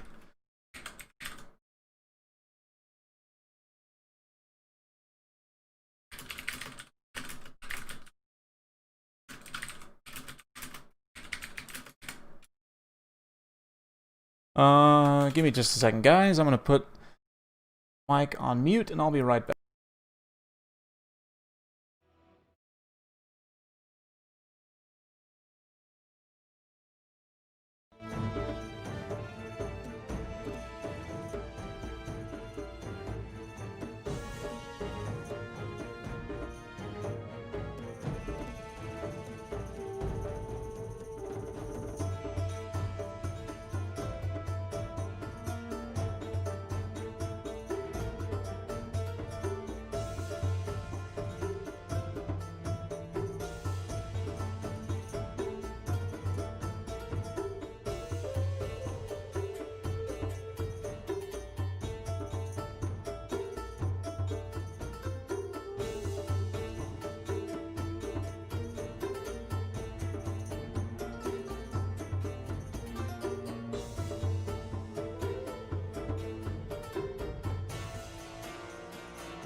And here we are in the semi-final. Crowl versus Alfredino. Let's see what we can do here. Maul and Slade still playing theirs. The winner of that goes on to fight Paris. So we should have a pretty good time. Maybe another 2 hours, 3 hours potentially for the tournament. So strap yourselves in, grab a little popcorn. Heroes 3 theme. No, this is still all Med 2. It's all Med 2 music. Yeah, Turn's also hosting. It's true. You could always do the MLG double box of us versus, or I mean, my stream and Turn's stream.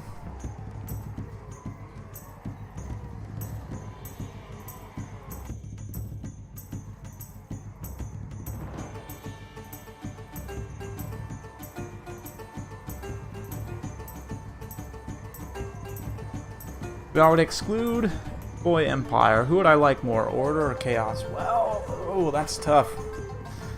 That's tough, because Order, you still got Powder, right? You still got Dwarfs with all their explosions, which is fun.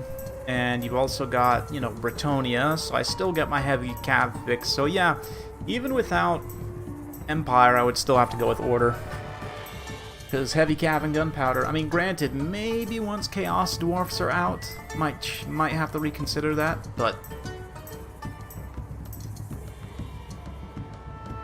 you could argue also, that you know, undead have powder and heavy cav as well, which is a fair point, but they're undead, so automatically they are disqualified.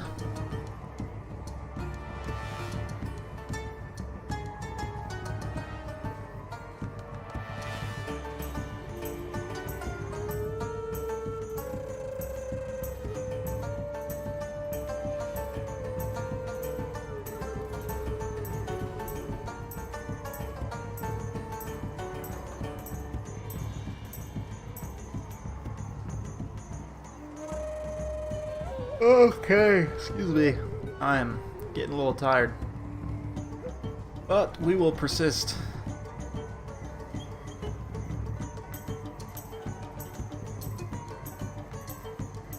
Let me just quickly update something here. I'll be right back.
I am returned, and it is 1 p.m.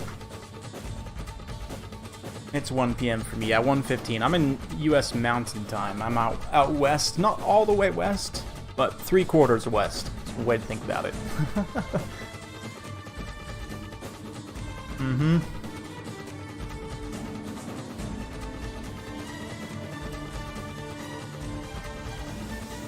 Go ahead and wait to start, Slade. Yeah, wait to start on those.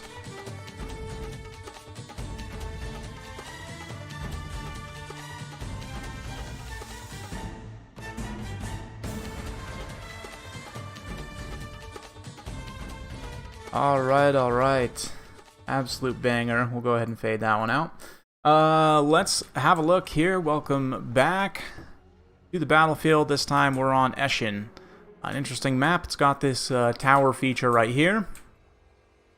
And we'll sit up here, look at the Skaven Army. We've got Lord Skrulk on foot, Packmaster, and a Hellpit Bomb. 4 wolf rats with poison. Looks like a second Packmaster. Scroll double Packmaster, very interesting. Alfredino here in the front line also got some Poison Wind Mortars. Let's see, Council Guard here. Yeah, front line of Chaff. That's pretty much it for the Greenskins. Wow, look at Alric's massive Greenskins build here. Force Goblin Spider Riders. We've got Spider Rider Archers, Knight Gobbos. We've got some Goblins, Stone Trolls, 3 Stone Trolls, Bob, Grom, River Troll Hag, Goblins into the Sunset. So very straightforward build. Stone Trolls, Goblins, Spider Riders, with Grom leading the way. Very, very thematic and appropriate. There's only one orc in this build, and that is Bobby Boy. Fun, fun, fun. Yes, indeed. Where are the squigs? I kind of agree. You know, squigs are very good in this matchup. Then the cool thing about squigs, too, is like they even counter hounds, right? Because poison hounds count as infantry. So squigs will crump them, right? They get their bonus versus infantry against them, so, and they also deal poison, right? So if the squigs catch the hounds, I'm pretty sure, you can correct me if I'm wrong, Slade, on this, you would know better, but squig hoppers, I believe, destroy rats, wolf rats. In general, I think squig hoppers are a great choice in this matchup. This is probably, you know, interestingly enough, this and Coast are the 2 matchups I would say squig hoppers are best in. Coast specifically to counter Sirens because they're immune to psychology and anti-infantry. They can deal enough damage, even without magic, to the Sirens to kind of eat them. They'll poison them and pin them in place, right? And yeah, immune to psychology means they won't get terrified. Speaking of terrified, these poor little gobbos are done for out on the flank here. A little bit exposed. They're going to be running for the hills. Meanwhile, Spider Riders putting in a little bit of poke. The Spider Riders, unfortunately, don't have a whole lot of DPS, which is why, me personally, I like to mix Spider Riders and Wolf Rider Archers if I'm going to go with Cavalry, because the Wolf Rider Archers actually are cheaper and deal more damage, but Mortars firing in, they don't really have a lot of great targets to fire at, to be honest. But you can see the Spider Riders just kind of, yeah, loitering around this flank here. While these other wolf rats get pushed way out of position. This is potentially really bad for Alfredino here. He's kind of separated himself completely from the rest of his army with this one pack master. Pack rat. Nice cast of the Fanatics. Just cuts one of those units of hounds down completely. Did a little bit of friendly damage to the regular gobbos, but let's be honest, they probably deserved it. Meanwhile, the mortars are mostly just generating value firing at goblins, which is totally fine, to be honest. And then, yeah, like I said, this gobbo unit kind of just acting as a little bit of a breaker here. But the poison of the Spider Riders means the wolf rats can't really disengage as much as they would want. And man, look at Grom. Once he hits his charge animation, he is fast, man. He can just about catch that brood whore. Meanwhile, in the rest of the fight here, the Greenskins are going to have maybe a similar trouble to where, like, a huge majority of their force is over here dealing with this, you know, kind of separated piece, while then that kind of leaves these handful here out to dry potentially. Let's see what unfolds. Looks like one Stone Troll does get terrified away. The River Troll Hag also in a very dangerous situation, so both players kind of, yeah, making some mistakes, but also not both players not able to fully capitalize on those mistakes, as the Stone Trolls are able to mostly get away here. If Alric has another charge too, I don't remember exactly the recharge time. I want to say 60 seconds. This would be the nastiest Fanatics cast I think one of the nastiest Fanatics casts I think I've ever seen, if he's able to get one off into this blob here. But yeah, this Packmaster having some troubles as he gets hit by Grom. Grom, now in contact, is doing consistent damage to him as the wolves of his chariot kind of nip at the heels of the brood horror. A nice little rear charge here from these Spider Riders also. Spirit Leech to try and finish off the Packmaster. Will it be enough? Who knows? Stay tuned to find out. Greenskins are looking pretty good here, though. I mean, Skaven lines are relatively secure. The mortars have done some damage, but it's mostly against low value. But Alric may be making a huge mistake here, leaving a couple of those Stone Trolls back away from the fight. And look at that mortar. Because of the quote-unquote inaccuracy of it, it can actually hit several units at the same time, which arguably makes it much better.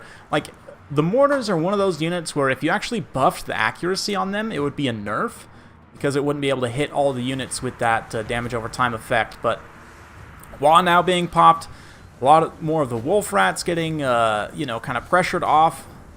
with this big timing push. And all the meanwhile, you know, the Night Goblins, the Regiment of Renown here, they can fight in this pocket against Chaff all day and night. Clan Rats, you know, Skaven Slaves, stuff like that, they will be totally fine against. Bob also in hot pursuit, trying to chase some units off the field. Spider Riders doing their best to also do so. But look at this, Goblins! Look at these wild Goblins that have managed to force this Poison Wind Mortar crew out of position. The tactical reserve of Stone Trolls now coming back to the fight. Spider Riders come in here. Will it be enough to finish off those Wolf Rats? It is, in fact. And the Packmaster and the Hell Pit are going to want to pull away there, I would imagine. Nice little Spirit Leech on the Packmaster there. Maybe Spirit Leeching Scroll could be better. He can't actually regenerate, and he has pretty small HP pool. So maybe that's a little bit of a misplace of that. But Rod of Corruption now being used to go after the Night Goblins, so they can't potentially use their extra Fanatics. They've still got in their back pocket. Maybe they will be able to, though. Bob needs to be careful to try and stay by these Stone Trolls so they don't get terrified. But like here, in an isolated engagement against this Packmaster, this should be just fine for those Stony Boys. Meanwhile, nice kind of side charge in with Grom the Paunch.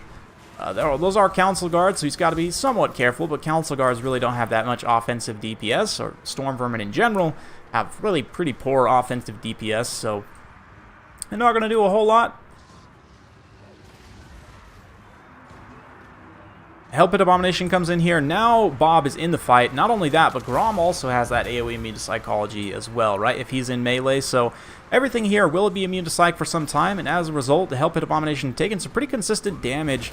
Bob himself is a terror in the night, it should be known. More Clan Rat summons being pulled up by Lord Skrulk, though. Maybe? Nope, looks like he canceled it out. There it is. Placing it instead right here. And it's actually a Plague Monk summon. Very interesting choice to try and clean up some of this tattered infantry. The Plague Monks also, against lower armor kind of monsters, they'll do some damage. The Stone Trolls, I think at 70 armor, really aren't going to take much, but they do get terrified as Bob is a little bit too far away. Unfortunately, there's no Grom nearby either, so yeah. That's an unfortunate situation for the Greenskins, but they should be able to kind of sustain here. These Wolf Riders, or the Spider Riders, could just straight up charge those mortars right now and take them out. The mortars, even despite not having a ton of great targets to shoot at, they have generated just insane value, and here we go. That's exactly what you need to do, Alric. Collapse those Poison Wind Mortars, especially with WA active. Now these Spider Riders can come in and just clean up just loads and loads of units. Bob is a little bit in danger here. He's taken some damage from multiple different armor-piercing kind of monsters. The Troll Hag's having to pull away there. Grom's pretty healthy still, though, just running over infantry. He's up to 46 kills. Not overly impressive, but he has been dealing with single entities quite a bit, you know, himself. Another Spirit Leech there on the Council Guard. Again, I'm not sure about why you're not using that on Skrulk, but I don't know. Maybe he knows something I don't. Wolf Rat's getting mopped up here. Stone Troll still online. So things are looking pretty good for the Greenskins at this point. Even if Bob does go down here, which it looks like he will get singled out and taken out, things are looking decent for the Greenskins. They got a lot of units kind of spread across the battlefield here. If they're able to come in, get some good DPS. Yeah, the Hell Pit Abomination going to be taking a few more errors from the Spiders. The Spiders don't have much ammo left, but the Packmaster, the fact that he's still alive could potentially be an issue. Skrulk also still fighting, almost completely healthy. So yeah, big, wide, mobile engagement here. Black Orc Boss. Yep, you got it, 100%.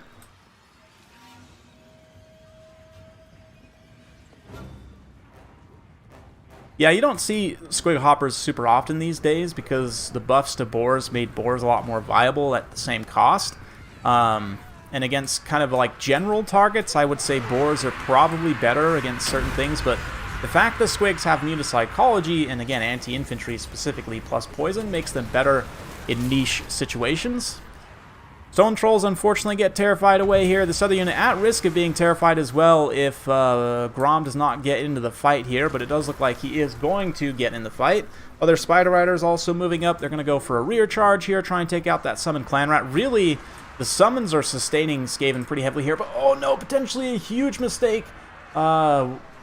Alric does allow those Poison Wind Mortars to come back from route. Let's see if Alfredino is able to notice and even just get a handful more volleys off here to take out like some of these other Spider Riders and things. It could make a huge difference into the late game.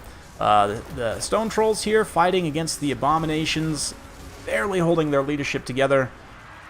Does look like they've got the thing active. No, maybe not. They're like kind of right on the edge of the area of effect. It doesn't look like Alfredino's noticed his Poison Wind Mortars coming back though.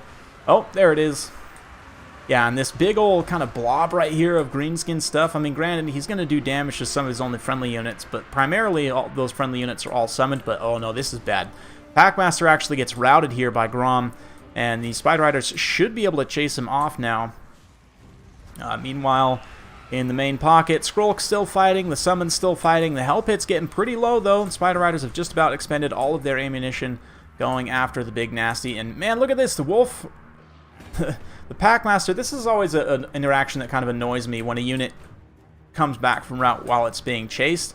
That being said, Spider Riders will do some okay damage. The Poison especially is quite nice here. They're going to keep the speed debuffed so they can keep up with them.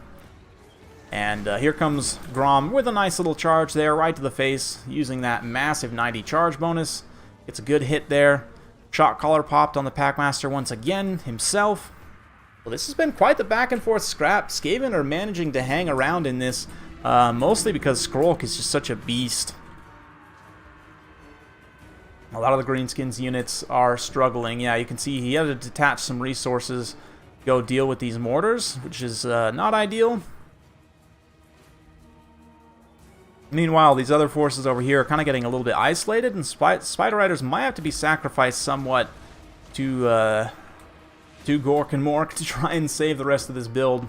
Mortars, one more spiteful volley. Maybe we'll rout those Spider Rider archers, but they finally get finished off there. So both players kind of... They're going to outgrind with the Hell Pit. The Hell Pit does have a lot of healing cap space left. If it gets its heal procs, I think the Skaven probably win this. If it doesn't get its healing procs, though, it could potentially just die here. And also keep in mind that Grom has a ton of healing cap space left as well.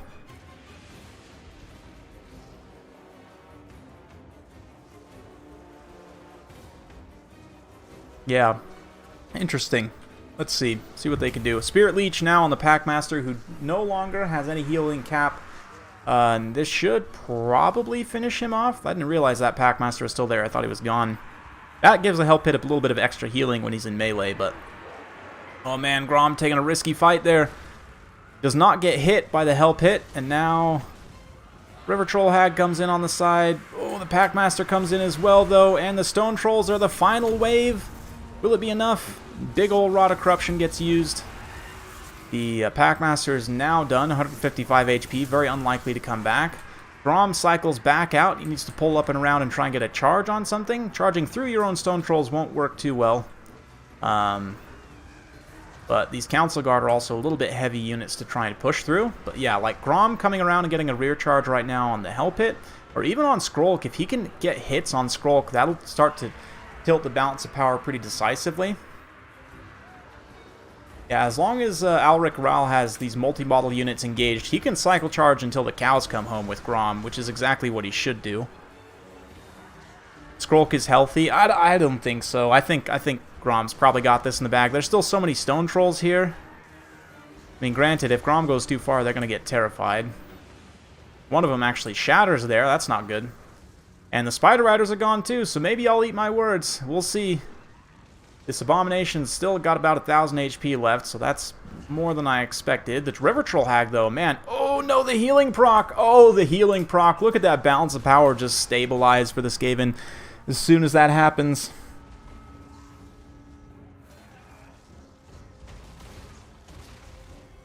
Yeah, we'll see. The River Troll Hag, I'm quite impressed here, but the Hell Pit Abomination also just got a second chevron there. Oh, no. Stone Trolls are terrified. Oh, but Skrulk now is in a position where the Council Guard can't really protect him very well anymore. Oh, Grom takes a hit. Spider Riders coming back in. They get terrified away. Ooh, Stone Trolls come back. Grom with another cycle charge here. Oh, will it be enough? It's so close. The hell pit goes down. No more healing procs. And with that, I think the Skaven are done for. That was a really close game, man. Really, really close game.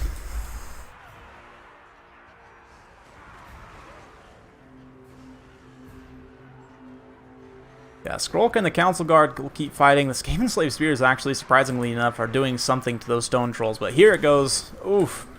Skrulk Boy gets whacked there by Grom, and that is army losses. G to the G. Terror City, indeed.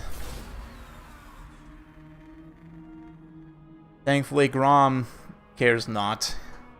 His belly is immune to fear. Yeah, quite impressive.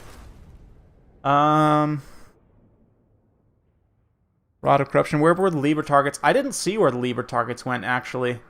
But Council Guard, 2,000 damage value. That is very impressive. I made a joke about their weapon strength being poor earlier and attack and so on, but they actually did enough. Likewise, the Hell Pit Abomination did a lot. Almost 2,000 damage value on Skrulk. I think the biggest thing was just getting that initial separation of the Packmaster and the two Wolf Rats. If he had them kind of combined with the rest of the fight when everything was going down, maybe it turns out differently. Almost 3,000 damage value, though, from Grom, which is very impressive. River Troll Hag also did great. Stone Trolls, not quite paying for themselves, but doing good. Goblins also trading nicely. Spider Riders doing their thing. I mean, most of the stuff was decently cost-effective. Spider Riders, Archers in particular, as I smack my microphone, doing quite well. So, fun stuff. GG. That was very close. Very, very close.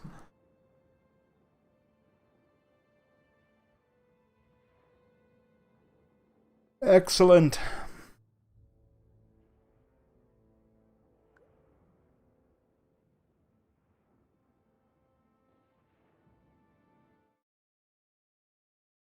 Yep. Good stuff. Let's see here.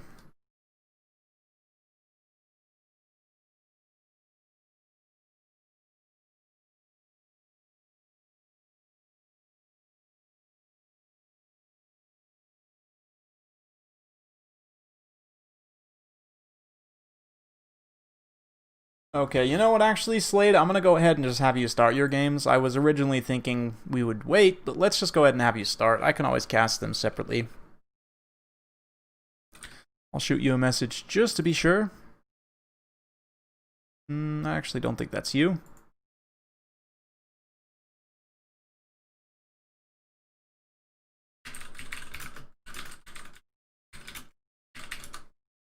Yeah, I just realized I'm very tired, and I still have a best of 5 to cast for the final, potentially, so...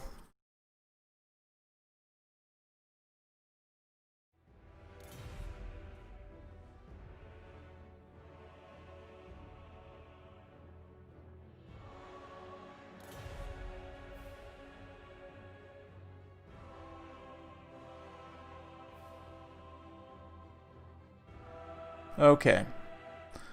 Let's see what we got here.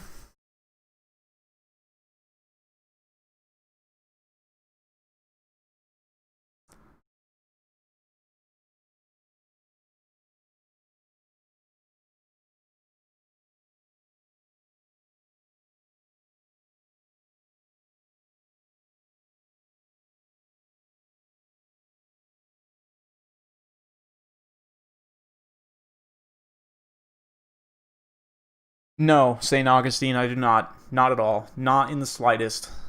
In fact, I am very, very glad that's not a thing anymore. And I want them to go back and fix Attila, too. They fixed Rome, too. They never fixed Attila.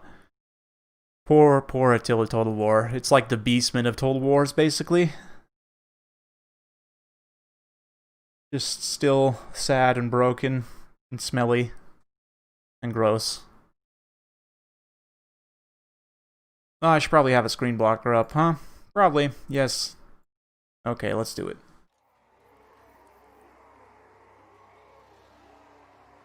Yeah, spaghetti lighting was terrible. Just a terrible thing. I like units actually looking like they're in a formation.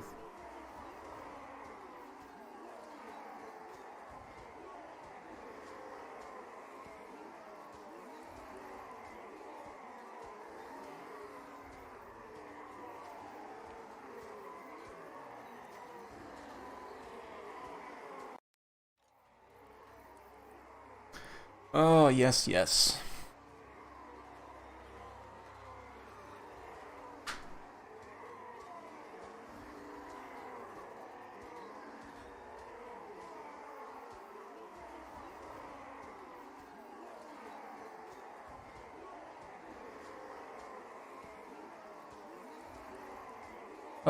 Yes, yes. Just looking at things. I guess I could start up some music again while we're waiting, huh? So we're not just sitting here. I would talk about some of the plans I have going forward, but at this point, I'm really just focused on getting my setup finished. Once I have my full studio, like all the furniture and everything set up, I'll probably do a little video tour for you guys, just for fun. Show you guys the space. It's not quite ready yet. Not quite. Also need to get my webcam all cleaned up and get it plugged back in.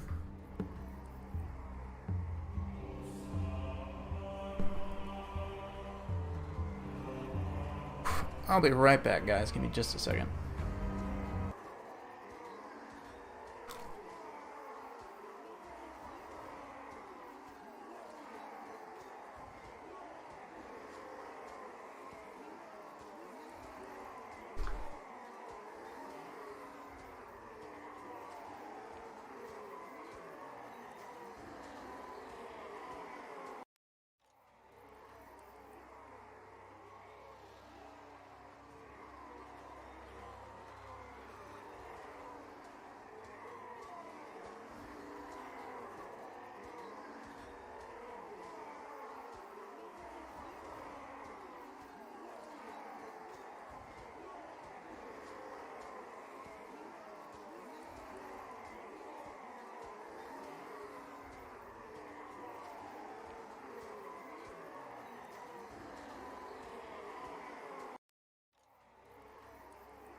Yeah.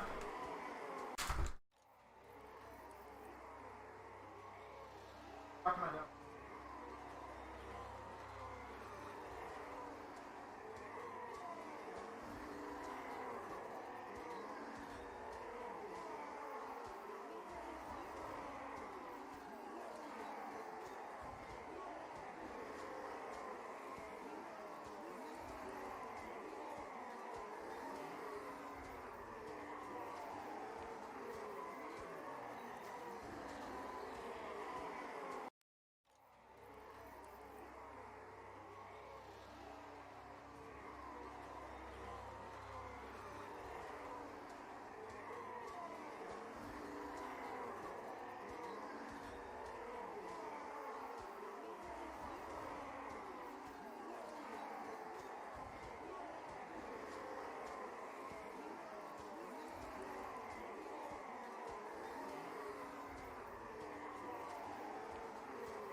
Perfect.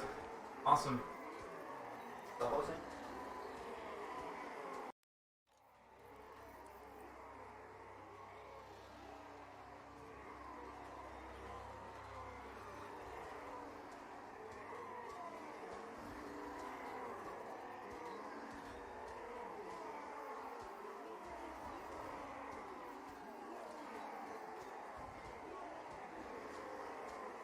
Alright, sounds good. Right, bye.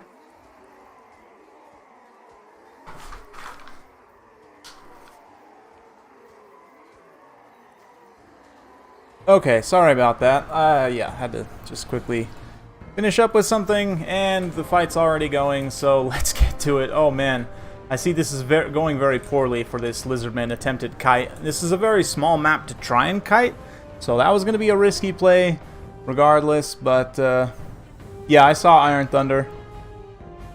Yeah, I was looking, the one that he had sent me initially didn't look like a white line rule break, but the other one was, yeah, so let's see how this is going though, honestly. This is interesting. Maybe the kite will work better, but oh yeah, this is just such a small map to try and do this.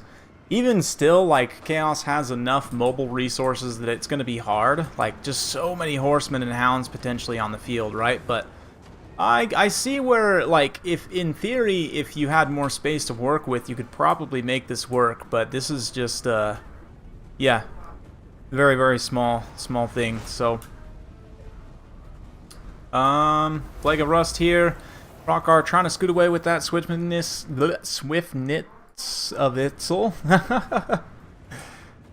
Yeah, I have people who work at my house at 1 a.m. exactly. Yeah, I am tiered. Nice little something being dropped right here. What is that? Thunderbolt? Boom. Oh man, that thing takes so long to wind up compared to Warp Lightning. It's painful. Just smack my mic again there. Apologies. Yeah, it does. It looks like a slaughter. It's maybe not quite as bad as it looks, but it is. Yeah, this is going to be a victory for Alric here. So he'll go 2-0. And then Slade, if we just are barely getting this Slade situation worked out, we'll kind of see where they're at. But okay.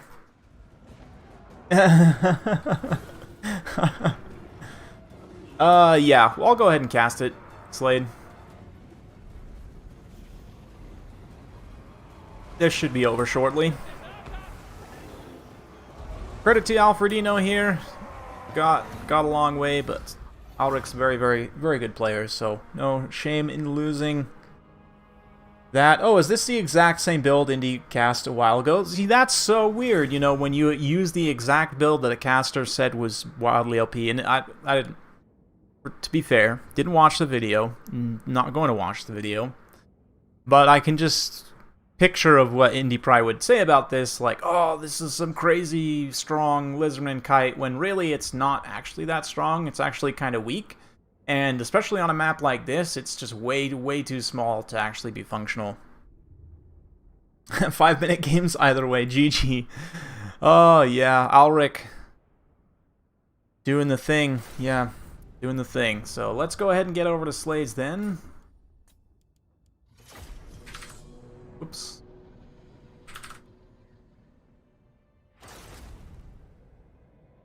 Cool. And we'll bring Wurzak back up.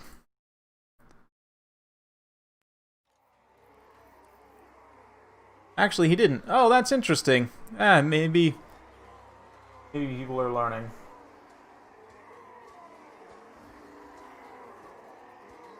That's one reason why I don't make a build guide, is because as soon as like there are builds that are well known within the communities, and even still, like, I'll publish a video and then notice people playing maybe not the same exact build, but like variations on the build, and the problem is with that is that, like, people will expect it to a degree, right? Like, if I go in and talk about, like, oh, this build is pretty good or whatever, or like make a build guide, like Falcon's build guide, for example, which is slightly out of date, I will admit.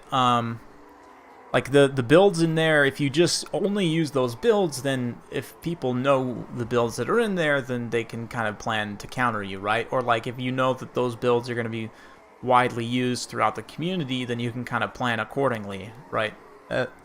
It's something like, I don't know, stealing builds is always a good idea, but just keep in mind that the sort of public awareness of the build, if it's especially, maybe not the specific build, but if you're going for a certain style, like Lizard Kite, for example, yeah. Or if you see something that, like, on my channel, I might say, like, oh, this build is really strong, whereas, like, you know, you'll see it losing horribly. Like, a good example of that, you guys recently maybe saw, if you saw my Steam Tank video, the build, like, literally exact build that I brought against High Elves, ended up getting just wrecked, like, just absolutely canned by a triple bolt thrower build by Professor Pone. Spoiler alert for the Legendary Lord tourney. Yeah, Imric absolutely crumped my face. So, like, if you were to then, you know, watch that video of mine where I had it in the Steam Tank video, take that build and try and use it, like, you could potentially run into something that will just smash you in the face, right? And you'll be like, wait a minute, I thought this build was good. It's kind of just the nature of the beast, the kind of cyclical, revolving meta, to a degree, of this game. Although there are builds that are kind of always strong, right? Best is the one player can use properly. That is 100% true, Iron Thunder. The best ability is availability, right? So, yeah.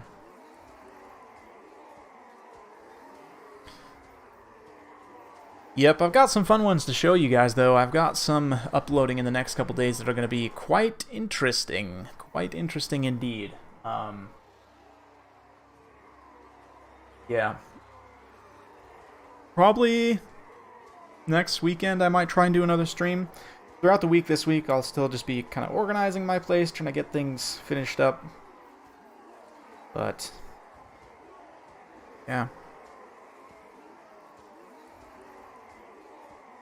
Doing good so far. Thank you all so much for joining once again. It's been awesome. Been way too long since I've been able to do this, honestly. I had a great time today. Hopefully you all have as well.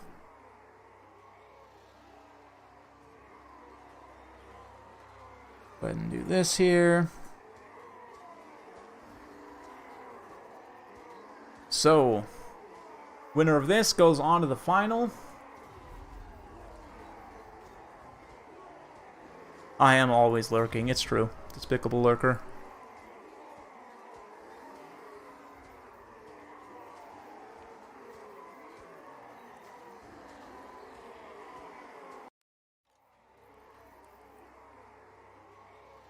Oh, let's see what they can do.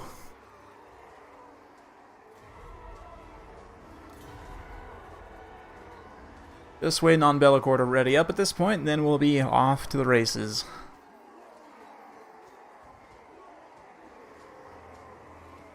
Okay, give me just a second. I promise I won't leave you for the start of the battle this time.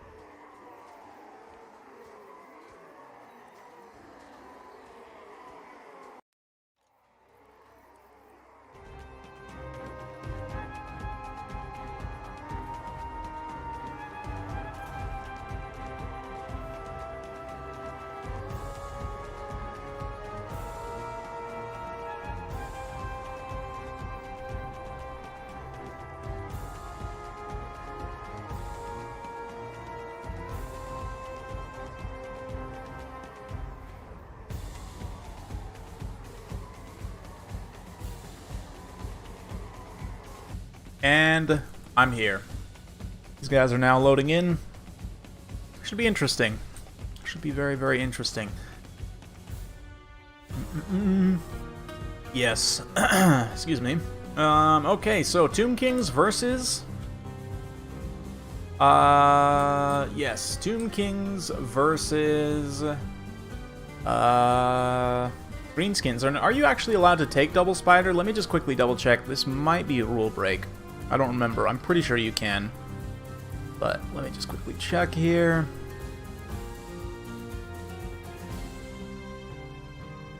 Find the greenies.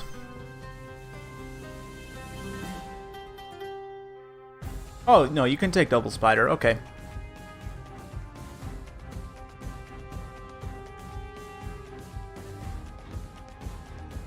I was misinformed. Let me just double check this other rule here.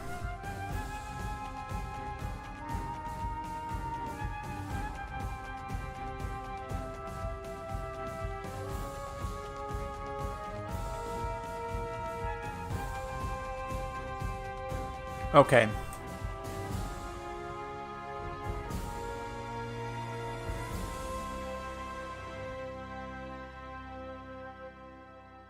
Okay, yep, so double spider.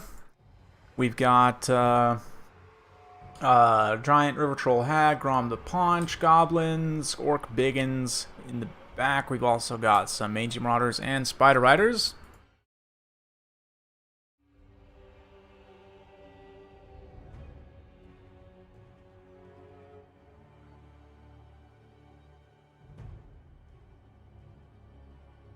Yes, and on the greens, or sorry, Tomb King side, we've got double Tomb Scorpion. Is that Arkan the Black on foot? Very interesting. He's got the Kepler Guard in the center. No fire damage from the greenskins. These guys are going to be great in this matchup. They got their swords crossed. Skeleton archers. Nekara horsemen. Some spearmen in the back.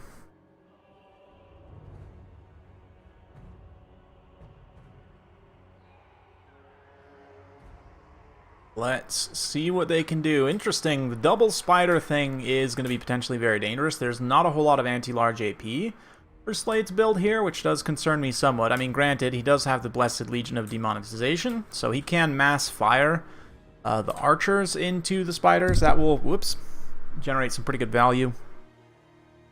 Let's see what they can do, though.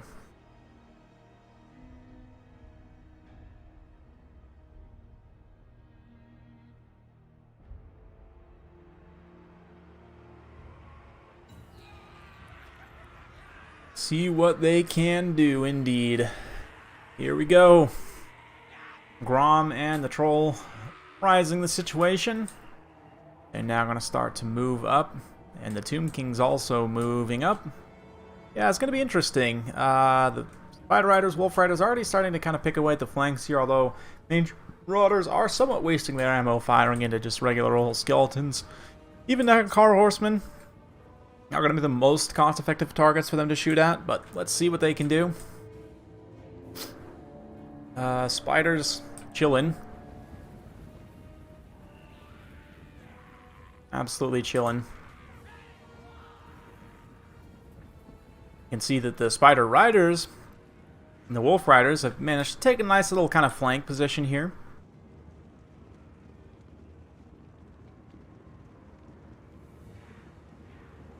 But Slade's just going straight up the pipe here. Night Goblins unleash some fanatics. Slade's able to mostly dodge those with his Nekara Horsemen. Pretty good stuff. Kepler Guard going to be getting to the center of the fight. And here comes Grom. Ooh, all the archers immediately turn and start shooting the Troll Hag. Oh man, she's in trouble. Her armor's going to go down to... what is her armor? 20? 50 armor base goes down to 20, and she is getting absolutely lit up. Spirit Leech on the Tomb Scorpion, and now the spiders are going to go after the scorpions. Big ol' physical resistance used by Arkan for this blob as well. Or the scorpions not taking too much damage. And it does look like we're going to get a Spiderling summon on the Legion of Demonetization. Try and tie them down, but will it be enough to actually save the Hag? It doesn't look like it. Nice rear charge, too, from the Nekara Horsemen coming downhill against some of those goblins and so forth. Now this Nekara Horseman needs to peel and go try and chase the Troll Hag off so she doesn't come back. As it is right now, Arkan's fighting Spider. Man, this Footlord meta is like out of control right now. Arkan just facing off mano-a-mano with a Spider. I mean, I'm sure he's seen much, much more horrifying things than this. He is, you know, Servant of Nagash after all. And the Mass Archers seems to be working out okay right now. Slade is able to protect for the most part, even though, you know, a few of them being collapsed here. Still getting effective damage for the most part. Let's see, though, kind of as things start to tell through the late game. Grom now starts pushing Arkan around quite literally. We've also got these biggins getting into the back line, starting to crump on some archers and such. But let's see. Yeah, Nekar Horsemen doing exactly what they should, just showing the Troll Hag directly off the side of the map. Waz popped again, giving a nice map-wide damage spike, and Arkan suddenly in a little bit of danger here in this center pocket, but the Spiderlings are summoned, and immediately they want to rout, just because of the leadership situation there. The archers all still mostly able to crossfire, and the positioning of Slade here is such that, you know, that other than occupying all of the archers at the same time, like, you can't tie down enough that you're still going to be getting shot by something. Biggins over here on this flank getting terrified away by the Scorpions, so Slade is a very good Greenskins player, and he also knows how to play against the Greenskins very well. And I was saying he might not have enough anti-large AP, but I actually think that the Greenskins might not just have enough units in general. I think their Goblin frontline fell apart pretty quickly. Credit to the Nekara Horsemen. Nekara Horsemen, once again. And yeah, you can see the Spirit Leech and the Bowfire just wearing down those double spiders. It is Slade is the Tomb Kings versus, I believe it's, yeah, Be'lakor as the Greenskins. Credit to Be'lakor here. You know, it was a risky move taking the double spider, but there's no terror route, though. Yeah.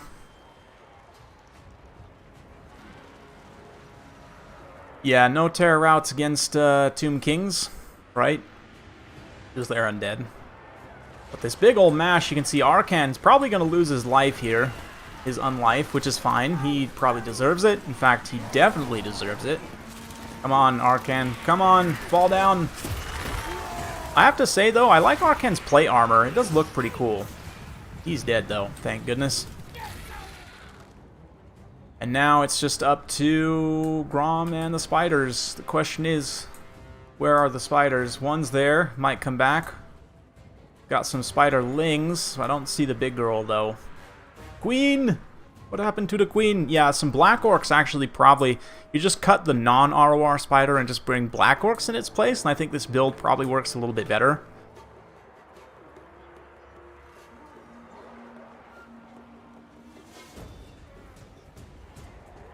That bug was fixed, gens. They already released the update for it. That was a hilarious bug for a short amount of time, though. Cetra the Ever-Living. I think this is basically it for Greenskins. Yeah, the last of the lads are going to hold on. Oh, there's some Tomb Guard mixed in here. That makes sense now why that infantry fight was so decisive against the Gobos. I didn't even catch that.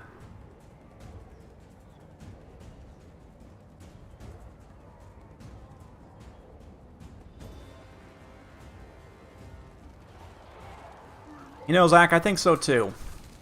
Somehow I think so too. I don't know where exactly it happened. I can't see the giant rotting... Oh, here it is. Yep, there it is. I see the giant rotting corpse now.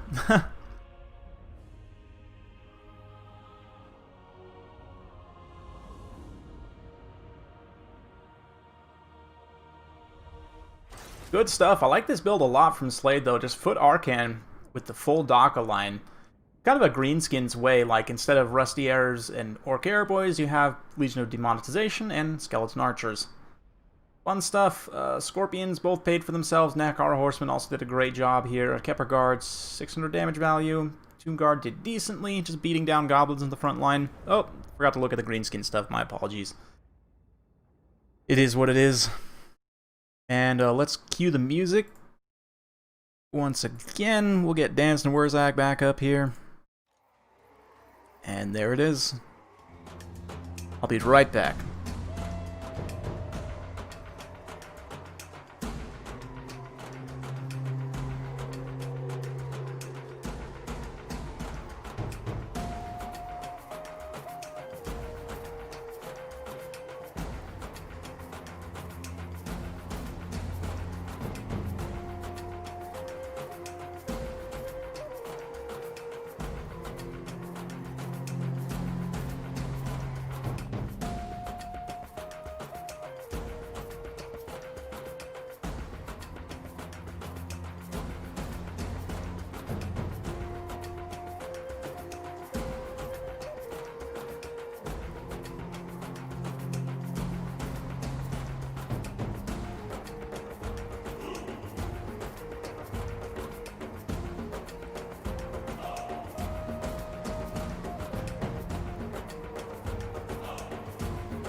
Alright, I am returned.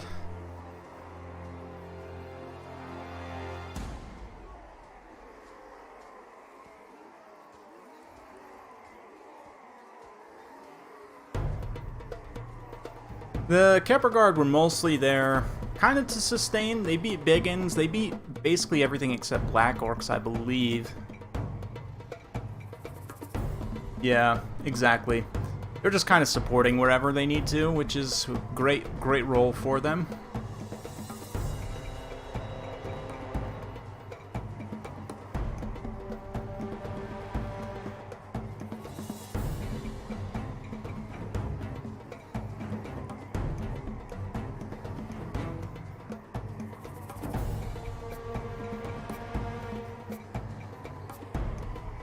And just looking at some stuff here. Dual watching. There we go. Zach Waite on the big brain play.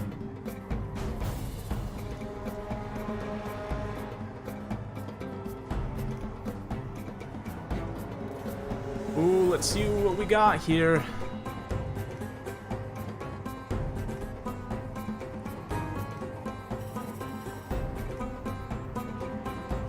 Killier, Stearnsman, Black Shields. Yeah, they also don't have expert charge defense, which is kind of insane, honestly, on Stearnsman. I don't 100% know why they have that, but there you go.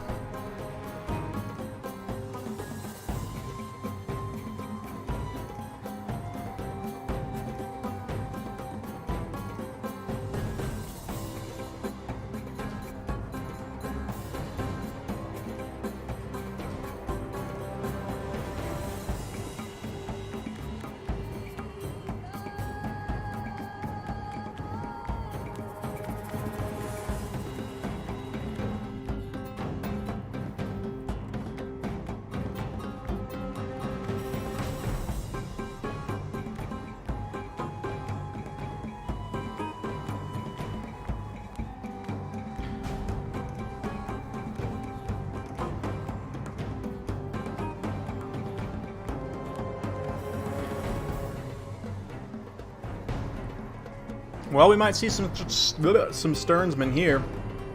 This is a matchup where they can be pretty good. Stearnsmen are very, very good.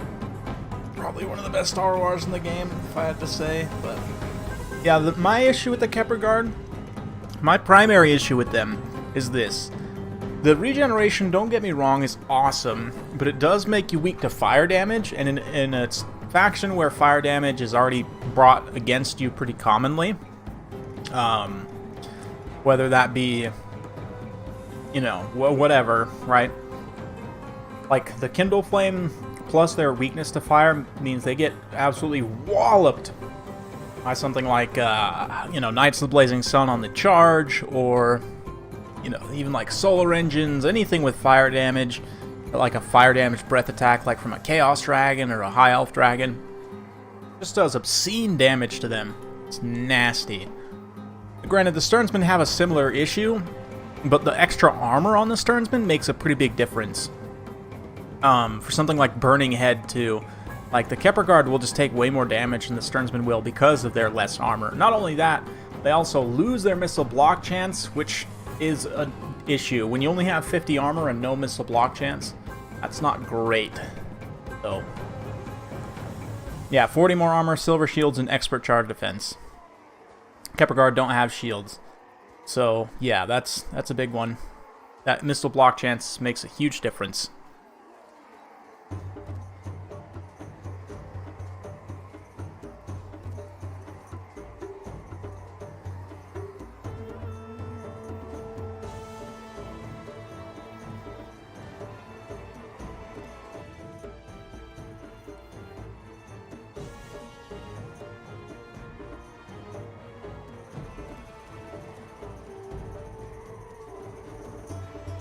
Yeah, all Graveguard have 90 armor. That's just one of the reasons why they're the best. They're one of the best, like, mid-tier defensive units, or great weapon units, great sword units specifically, because they have 90 armor. Like, actually, it's very good. They not only do they have 90 armor, but they also have decent offensive stats as well, between their bonus versus infantry and weapon strength.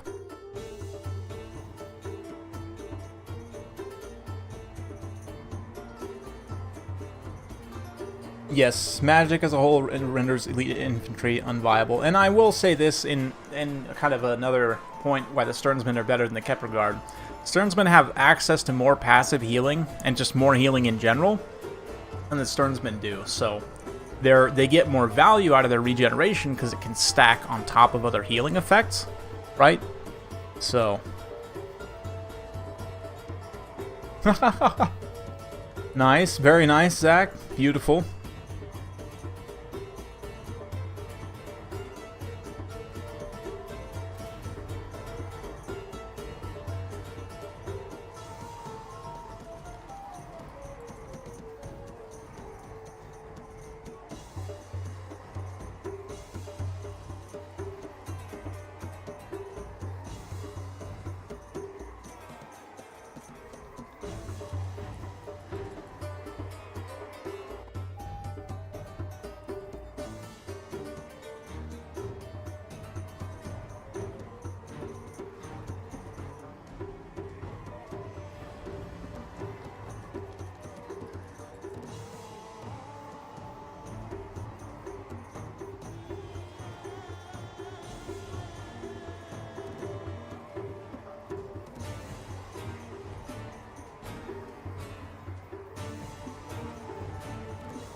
Alright, once again, people are trying their best to distract me.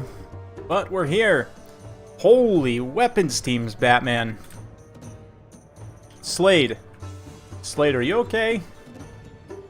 I'm a little worried. Oh, it's not Ikit, that's hilarious. It's actually Tretch. But Tretch is here now, Plague Priest. We've got a single grinder. We've got 3 Poison Wind Globes, Warp Fire Thrower, Rattling Gun, 4 Death Globes. There is 1 Wolf Rat with poison. Oh yeah, 4 Rattlings, including the Teeth Breakers.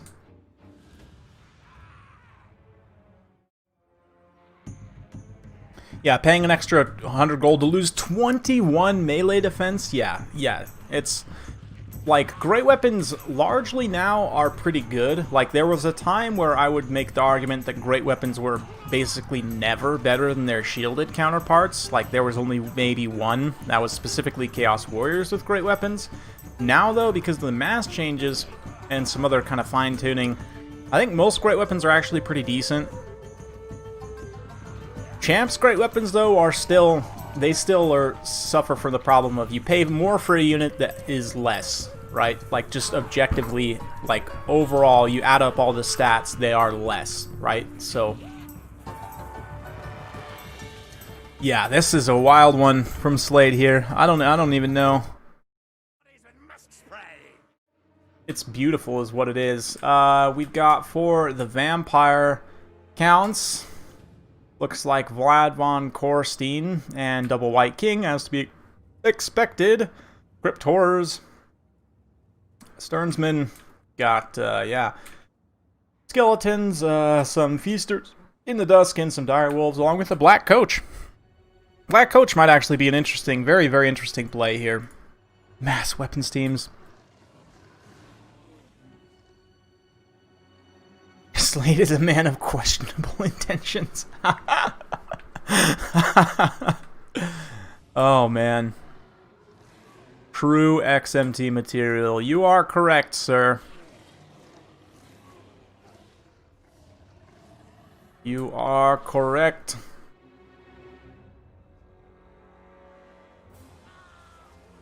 Now, I do think this can actually work, though, is the thing. Because everything is death, right? Like, you just approach and everything is death. So, we'll see how this does. The Death Globes combined with the regular Globes, combined with the Rattlings, combined with the 1 Warp Fire Thrower. Got Summons here, because you don't need a front line. Your front line's right here. It's all right here on this Plague Priest. So, there's plenty of Clan Rats and Plague Monks to summon.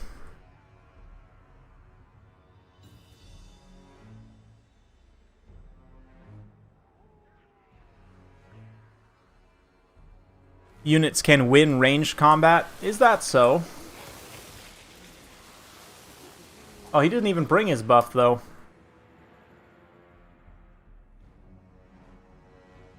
Mass weapons teams and, yeah, Tretch, exactly. And here we go. Right off the bat, they're going to be getting started with the approach here. This kind of little flank attack by these hounds is potentially pretty dangerous, but... True glorious. Yes, it is very glorious. Oh, it's actually a double black coach. Wow, that's a wild one. This is interesting. This is going to be one of the more interesting battles I think I've ever had on my channel. Here comes a clan rat summon. And those poor skeleton warriors, they deserved exactly what they're getting, but still. You can see the wolf rats have spotted the dire pack, or the dire wolves. This is not a great engagement for the wolf rats, I'm not going to lie. They'll probably lose due to fear, but if they get the charge, they might win. And it does look like they get the charge there. Very, very nicely done. They're going to get countercharged in now by the second dire pack, or dire wolves rather. So let's see how that does, but look at this. We need to stay danger close to these Hell Pit Abominations. They get absolutely savage. Now the globes start to make their presence felt. We've got the grinders up front too. Oh man, look at the death globes. The grinders running in there. Just true last samurai here as the horrors just die before they can even reach the line. Wow, this is pretty impressive. This is an impressive amount of firepower. This is legal, by the way, for those of you wondering. You're limited to 12 ranged units, and I think he's at exactly 12 here.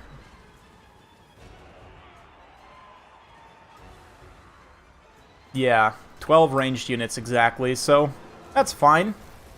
Totally fine. It's doing well enough so far. Feasters are going to potentially be a little bit of an issue, but here comes some Plague Monks.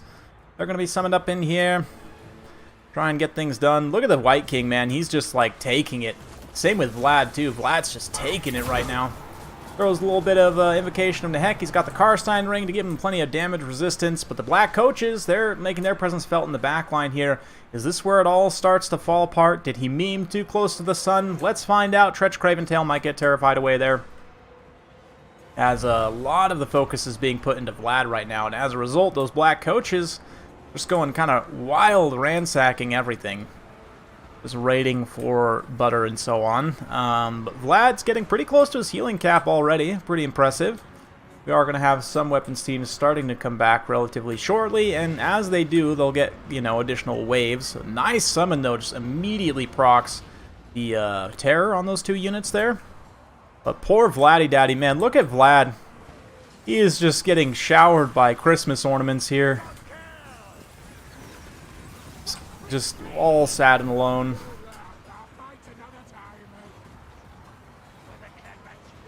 Gotta wonder about that friendly fire on those Rattling guns too, but oh, here comes the Warp Grinders. Nope, they get terrified away. Yeah, Slade I think maybe needs to start focusing his Rattling guns on the coaches at this point, because they are definitely having some issues with that. See, this coach here, exactly what I'm talking about. Once you start to focus them, they're down only 50 speed. This one looks like it's maybe dropped its attack order as well. I don't know. I don't think it worked. It was a fun one. It was glorious to behold, but not quite, not quite enough. Meme too hard, I think. I agree.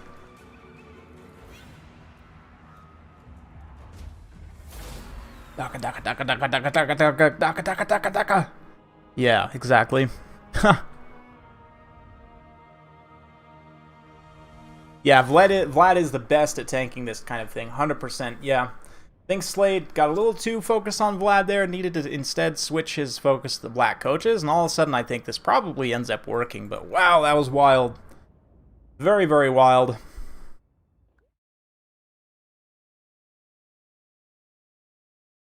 Yeah, maybe if you spread out a little bit more, it's hard to say. Because the thing is, like, the globes have such short range that you kind of need to be a little bit bunched up to get good value out of the globes, but... Oh, it is what it is. Oh.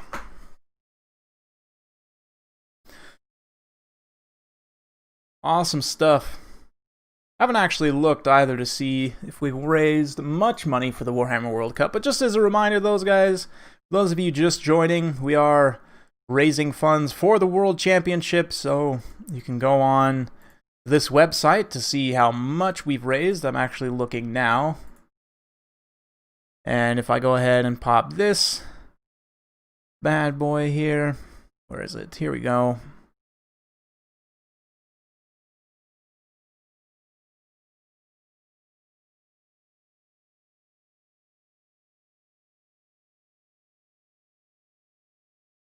There we go. Okay, we can transition that. You'll see this is the Warhammer World Championship.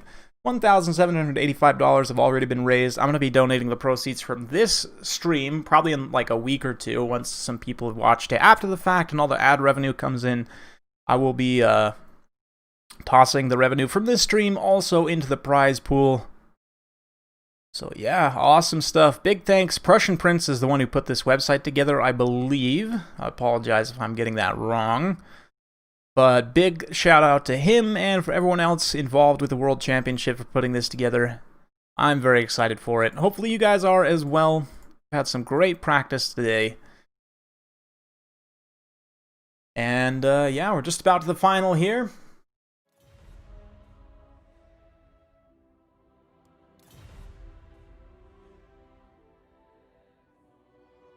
All right, and I'm going to sneeze.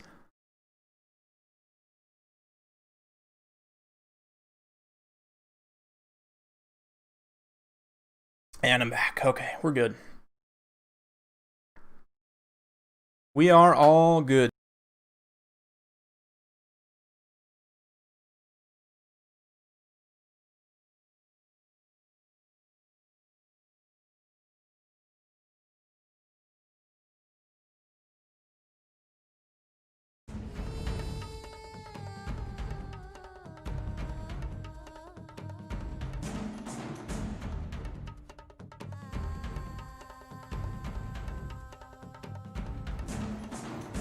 There it is, there's the blocker. Ooh, Norska, huh? Norska ban Empire. And Slade slots into his tried and true greenskins. So this should be an interesting one. Should be very, very interesting.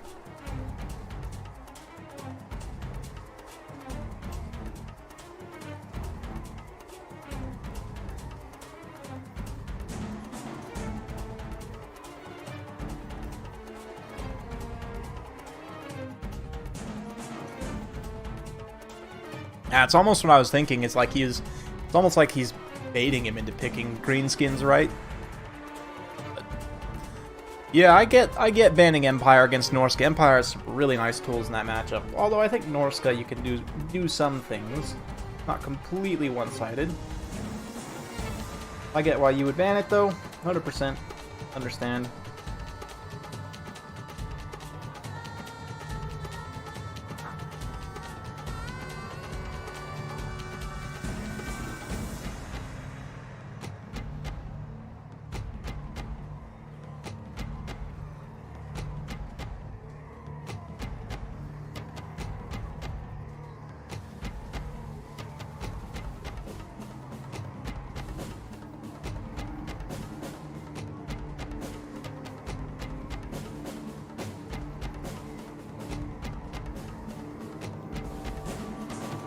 Alright, alright.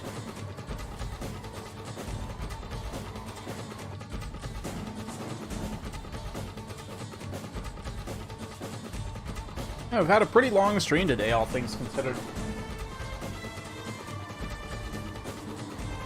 Still got a best of 5 final as well. So, probably about another hour at least, maybe hour and a half. Gonna be pretty late for these guys by the time we're finishing up, but such is what it is.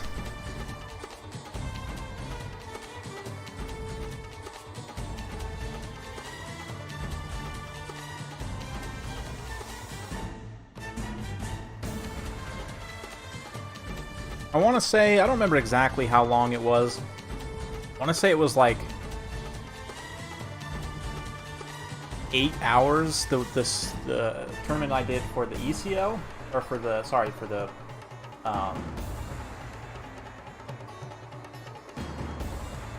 Everchosen, that's what it was. Yeah, for the Everchosen, I did like a, what was it, like 6 hours of streaming. I think it was like 8 hours, 10 hours maybe of tournament in total. It was wild.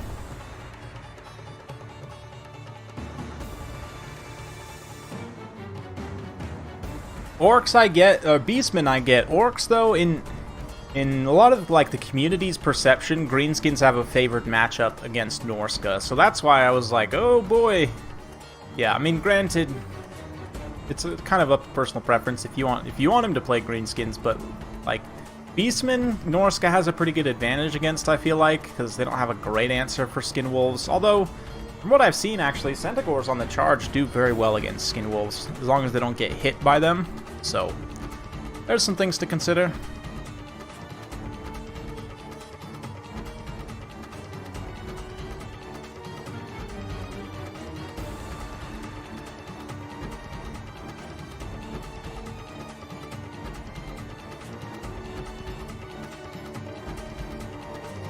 Like the ROR Centaurs, for example, with their extra armor and with the magic damage, they are really, really good against skin wolves.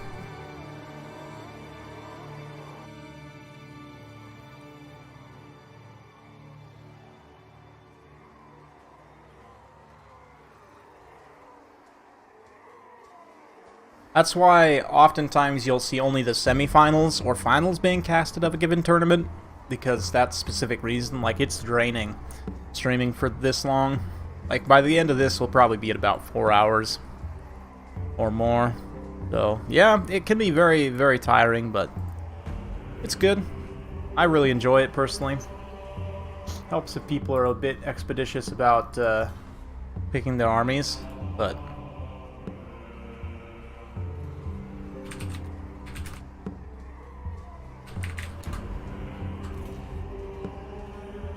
we have had quite a bit of downtime on each of these with people selecting their armies, which I get. You know, you want to take time, make sure you bring the right build. I am very much guilty of doing that on occasion, but... the regular Great Weapon Centaurs, I would agree. Specifically, though, you bring the... because Skin Wolves rely primarily on physical resistance, right? Like, no one brings Armored Skin Wolves, really. Maybe people would against Beastmen, because the Armored Skin Wolves probably trade better against Centaurs. But no one really brings Armored Skin Wolves, right? It's more so about having the extra magic damage, right?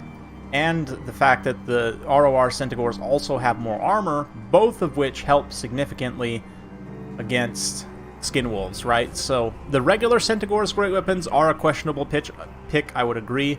But the ROR specifically, I like against Skin Wolves for those reasons. And if they do end up bringing Armored Skin Wolves, you have the AP to deal with it. Not that, you know, you really need AP to deal with Armored Skin Wolves. They're only 70 armor. But, yeah. Yeah. Centaurs with Great Weapons, the Regiment of Renown. Quite good. Hey, Nate Garrett coming in. Appreciate the knowledge bombs. Been a while since I caught a stream. Cheers, brother. Thank you, sir. Thank you. Very generous, Mr. Nate Garrett, true hero of the people. All right, there it is. Man, I really need to make that larger in terms of the actual like messaging of the. Anyway, excuse me. Let's see what we got here. Front line of some black orcs, 8-peak loons, more black orcs. I've got orc air boys. Yeah, rusty arrows, more air boys, so I would expect this, yeah, to be sort of similar to what we've seen before. Boars plus, boar biggins, in fact, plus spider riders. Very good stuff. Yes, as always, the screaming, the screaming big bird emoji.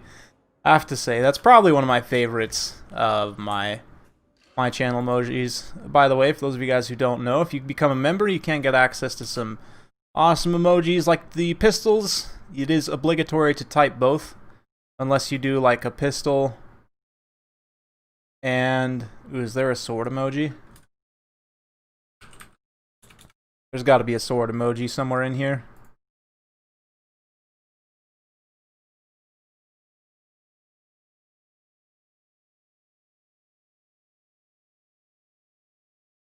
Anyway, let's forget about that for now. These guys are off. Norska, Wolfric leading the way. We've got Skin Wolf, a couple of Ice Trolls, interesting choice. Against the Greenskins, I actually kind of like this because Greenskins have 0 fire damage. Ice Trolls are not at so much risk. The bad thing about Ice Trolls is they're 45% weak to fire damage, which is just awful. Kindle Flame on top of that, of course, puts them to 67% weakness to fire damage. Absolutely nuts. But yeah, the squad goes through in the front. We've got Berserkers there. Top tier emoji on all streaming platform. Oh yeah. Oh yeah, you know you got to. You know you got to, right? Anyway. Excuse me. Nice little frontline engagement here. AP Gloons do get a really nice Fanatics cast, just bunker busting those Marauders right there. And a nice Gork will fix it as well, casted on the Werekin. You can see that this entire kind of squad now is heavily slowed. This Ice Trolls are also not taking a whole lot of damage so far. Spider Riders leading the Marauder Horsemen on a Wild Goose, or the other way around, yeah. Horsemen leading the Spider Riders on a Wild Goose chase, but that's fine. It kind of pulls them away from the battlefield at the very least, and the Horsemen won't be able to contribute. During a critical phase of the battle, which this absolutely is, aspect of Dread Knight can't keep those Norscan Ice Trolls in the fight. Extra leadership and terror does not help much. And the Black Orcs here against kind of this weird like side engagement against these Berserkers. They should do okay. Likewise, the Orc Biggins charging through. They're going to finish off quite easily these Marauders. 8 Peak Loons also following up into the second line. So the Daka line, you guys were saying that the Daka, was too much last time. I think this is enough, although somehow the Greenskins are a little bit behind on the balance of power. Not really sure exactly how that happened. But Night Goblin Warboss here getting a little bit caught up by the Skinwolf Werekin. That's not great. We've also got the Mist Stalkers moving in up on the flank here. That is a considerable kind of high value unit there. Yeah, the Skinwolf Werekin likewise also getting just crumped by Black Orcs right now. If he gets snared here by the Tormentor Sword, which Night Goblin Warbass, yeah, the Warbass he does have, but they don't even need to use it. The Skinwolf Werekin will be broken anyway just by the massive overlapping weapon strengths. So you can see with that, the balance power is back towards even. I do feel somewhat falsely inflated here. Norska doesn't have quite the same issue as with false inflation as the Beastmen do. But Wolfric here, going after the poor little Warboss. Warboss is on foot, or is he on a squig? Oh, he's on a squig. Okay, so he does have some degree of mobility here. Very low HP. He has like the HP of a foot character, even when on his mount. But Sea Fang there doesn't quite get great value. Maybe should have saved that and see if he could get it like right along this line here. But it is what it is. The Miststalkers actually get torn apart fairly quickly between the Daka and the nice rear charge there from those Orc Boarboy Biggins as well. Out in the periphery, Orc Boars just completely finishing off the Ice Trolls, now coming back around for a brutal rear charge. Orc Boarboy Biggins are a unit that I need to feature on my unit highlights. They are quite in a quite decent spot. Their combat stats are very poor. 50 charge and good armor-piercing weapon strength with 12 bonus versus large means they're a really nice kind of all-around utility cav that also is very good specifically against enemy heavy cavalry. Although, I mean, 85 armor is good enough that they don't get super crumped on the charge, but if something has high enough charge bonus, they will take quite a bit of damage. Excuse me. My apologies, guys. Yeah. But things are looking alright for Greenskins here. Yeah, Wolfric now getting dragged down. The Black Orcs, absolutely brutal. There are some Ice Trolls coming back over here. 8 Peak Loons not able to keep them routed off, which is, you know, kind of to be expected, I guess. But anyway, it is what it is, right? And there it is. It is what it is, and that's what it is. So there it is. Anyway. There is my Witch Hunter emojis. So the magic dagger actually is one that's on the Google emojis, but then the pistol, of course. The Witch Hunter. Whoops, forgot to look at any of the damage values there, but that's fine. Yeah, good game. GG indeed. My apologies. I'll have to go look at that another time.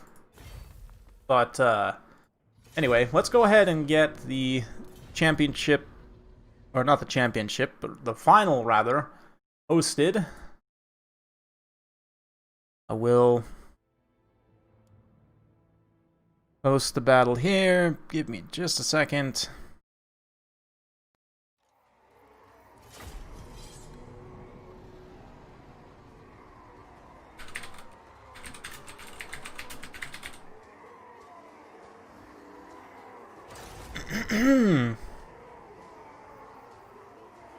All right.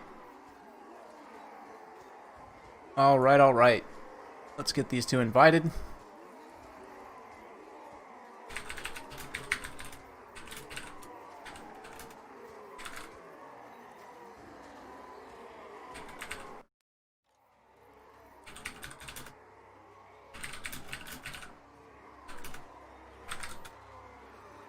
Let's get this going. Let me look at this here. I wrote down the maps earlier. Harriot Ridge. MP Harriot Ridge for the first one.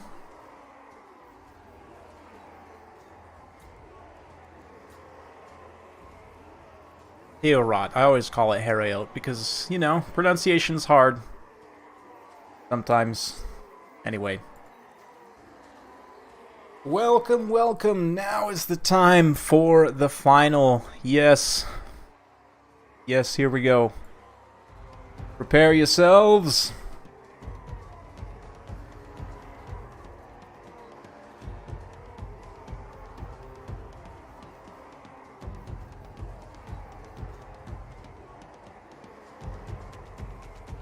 And we'll get it going. Give me just a second, guys.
All right. Went to go clear my throat, and of course, as soon as I'm ready to talk, there's mountains climbing again. But anyway, back, Slade X versus Alric Ral in the final. My voice is slightly dying. A little out of practice for this, but there you go. We're here.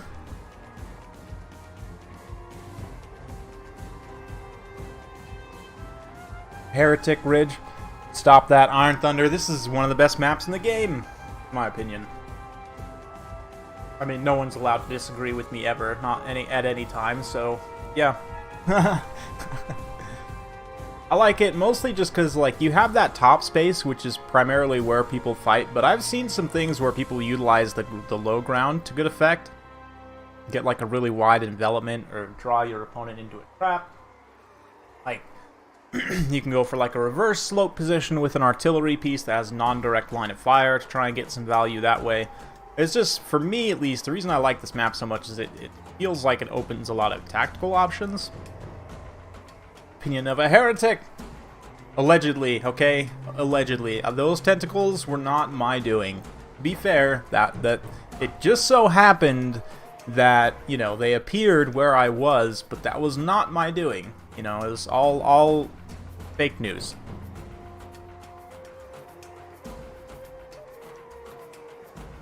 Please don't send the witch hunters. Let's see. Yeah, they're getting their faction picks locked in. Curious to see what they do.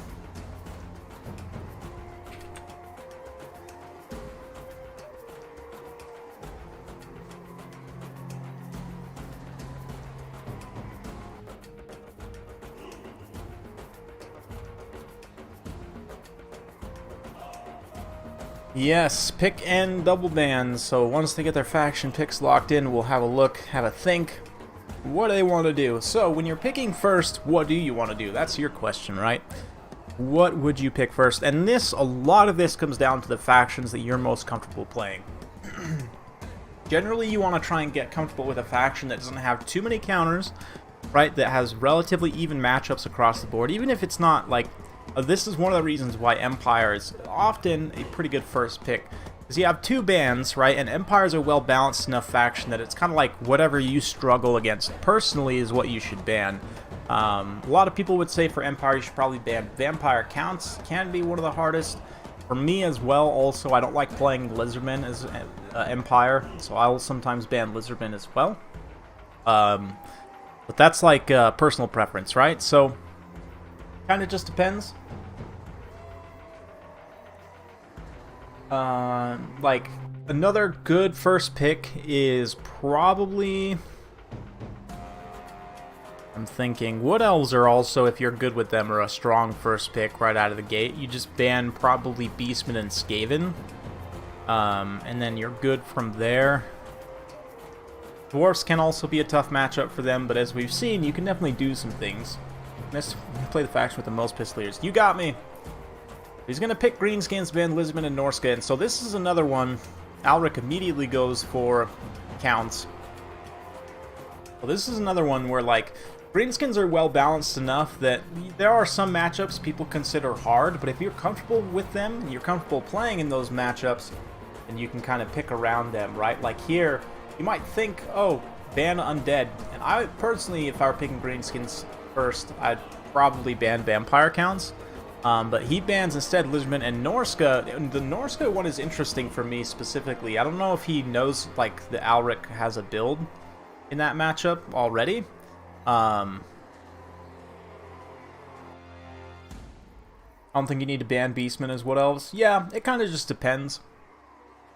Like, with Wood Elves, I mean, you have two bans, right? So, what are you going to ban is the question. You don't really need to ban anyone. So, it's more just about personal preference. I found, and granted, a lot of this is based on my experience in the early access, but I found that I actually struggled most against Beastmen in the early access. Now, granted, I was taking, like, hilarious meme builds, but with, like, the Wood Elves, you don't really need to ban anyone right now, right? So,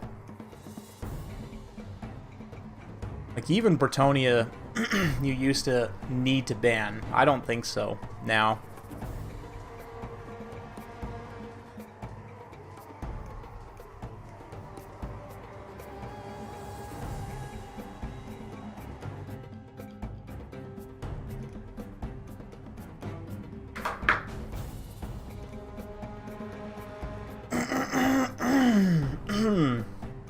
No, you might think so, but Beastmen still have a lot of really good mobile tools and can definitely do some things.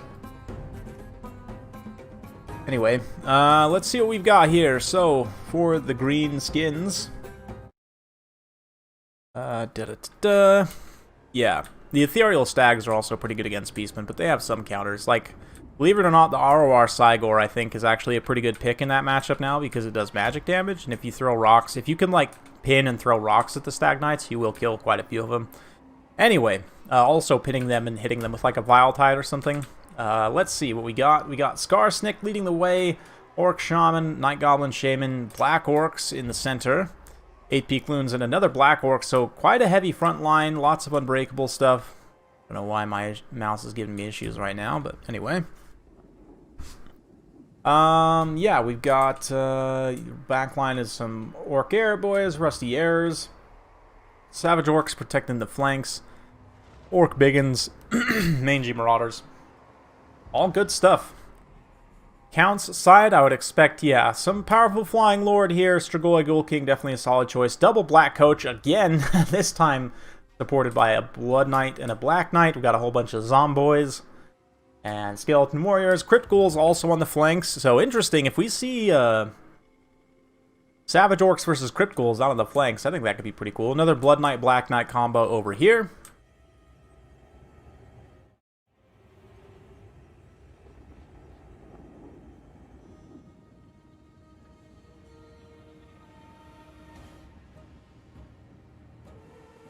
Yeah, the impetus is for the Beastmen at that point to try and force a bad engagement, but you can if you have the right tools. It just depends on your build setup.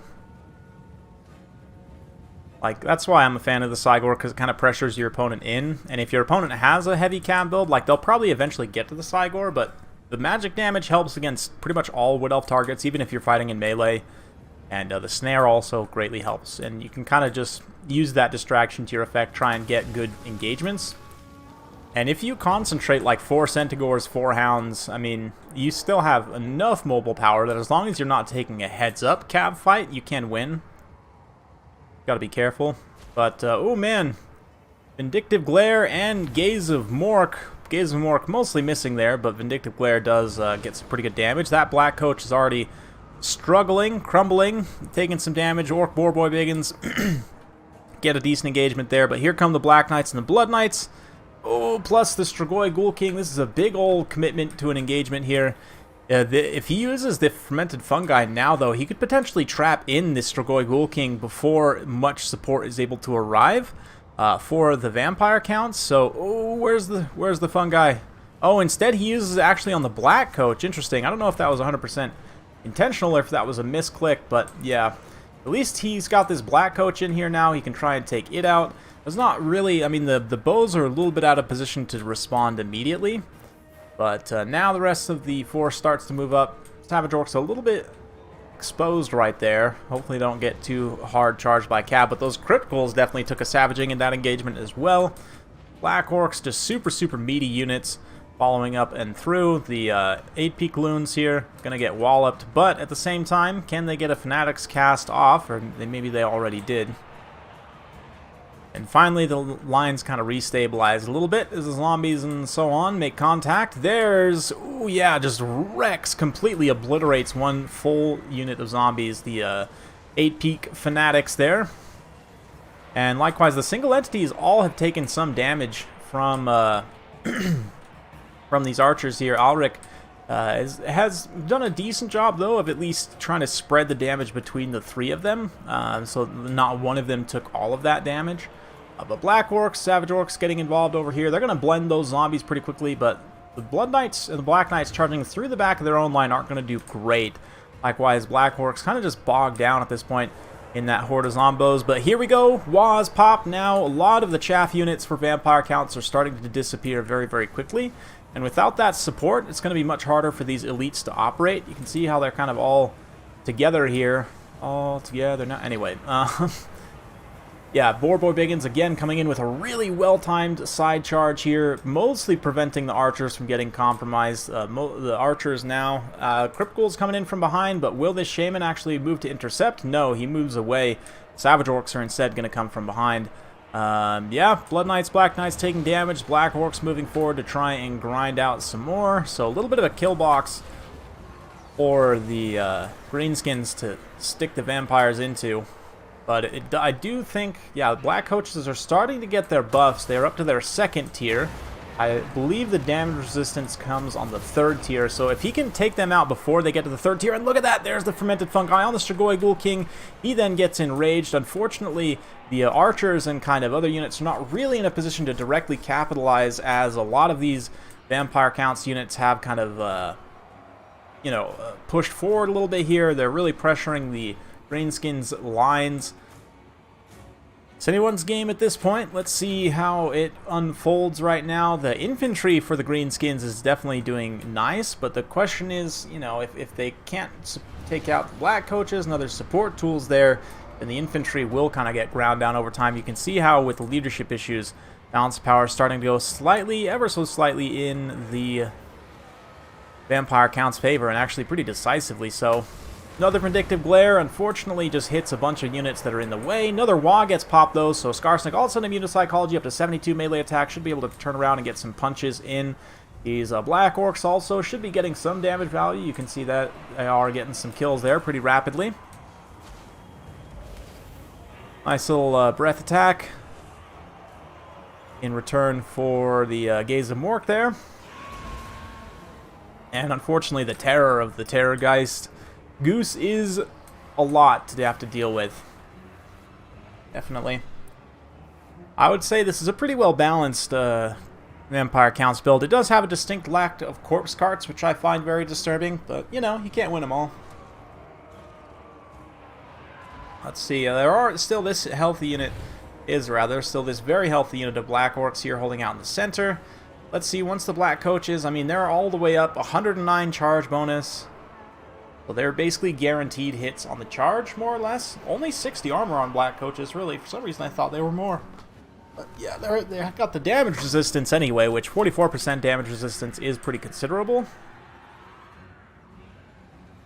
Fermented Fungi dropped once again, and unfortunately, it doesn't look like the Enrage part of it actually procced there. I don't think he took enough damage during that time. Oh, the Vindictive Glare barely swinging a miss, so some bad RNG for Slade. A very unfortunate situation there.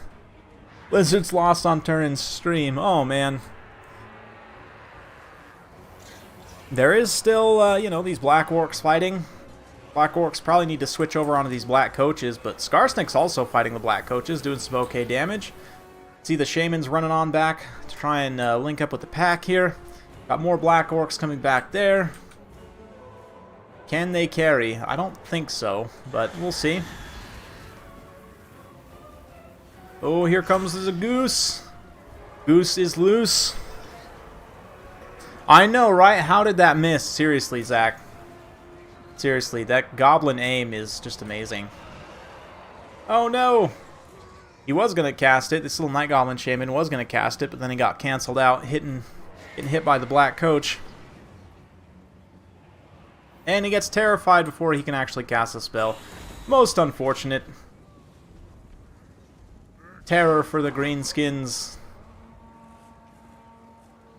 And that's going to be a victory for Alric. So very good game. Well played to both players.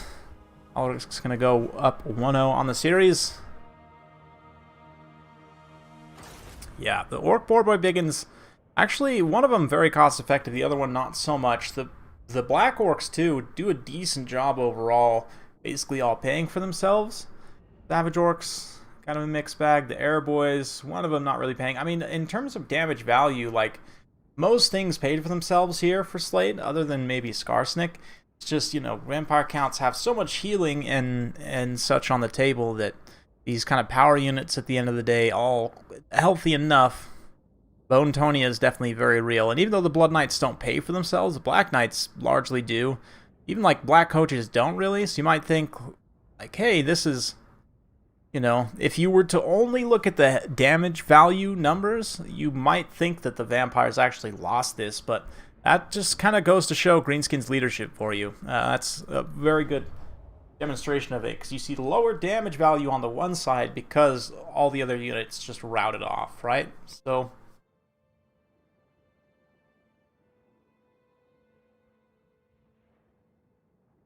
Greenskins want a meat grinder. Yeah, Vampire Counts can just about outblob everyone is the problem, though, like with Mortis engines and different things, but you don't have to.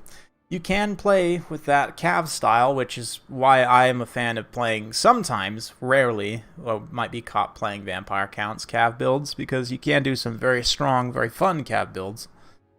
Like there, you know, 2 single entity chariots, 4 cavalry, 2 of which are, you know, elite shock cavalry. Awesome. Love it. Well, anyway, let me go ahead and put this blocker up. Are we going to have a Skaven mirror? That is amazing. I think this is it. I think this is time for the Skaven mirror, folks.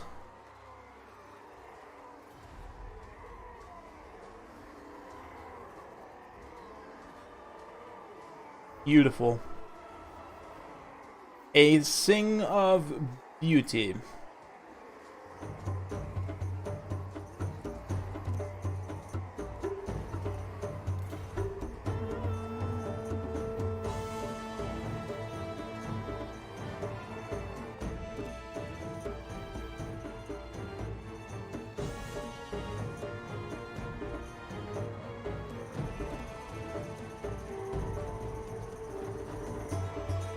All right.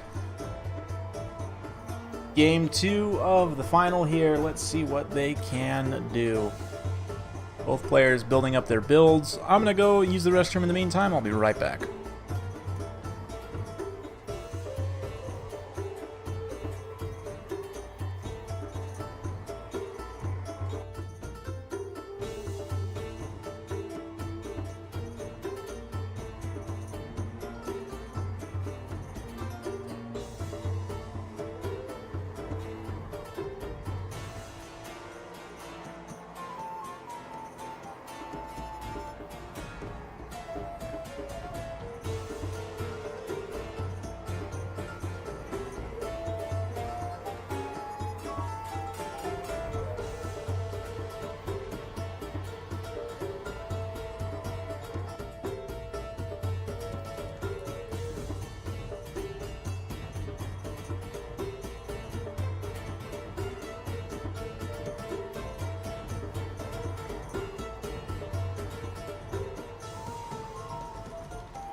Ah, almost missed it. My apologies, guys. No, Warzag. Please. Please, Warzag. Please, please, Warzag. There we go. Okay. Back at it again. And what is this ambush? What is this? There is a single unit of Skaven slave slingers here. And then poor Alric is like, what happened? Where is opponent? Brood Horror's looking around here. They're scouting around. He's got some wolf rats with poison scouting around here. He's got an assassin. Lord Skrolk. He's got, yeah, Skaven slave slingers, some rat ogres, some mortars, and meanwhile, behind him, a horde of ninja rats. We've got Death Runners, Eshin Triads, we've got Gutter Runners, an Eshin Sorcerer, Snikch, Tretch. Tretch is visible. What are you doing, Tretch? Tretch, what are you doing back there? Maybe Tretch actually, he has the spell from Lore of Stealth, he can get stock, but right now Tretch is seemingly alone back there. And oh man, here we go. It's happening. Sorry about the random music here too, guys. We can turn that off. Aha! Gutter Runners are suddenly revealed.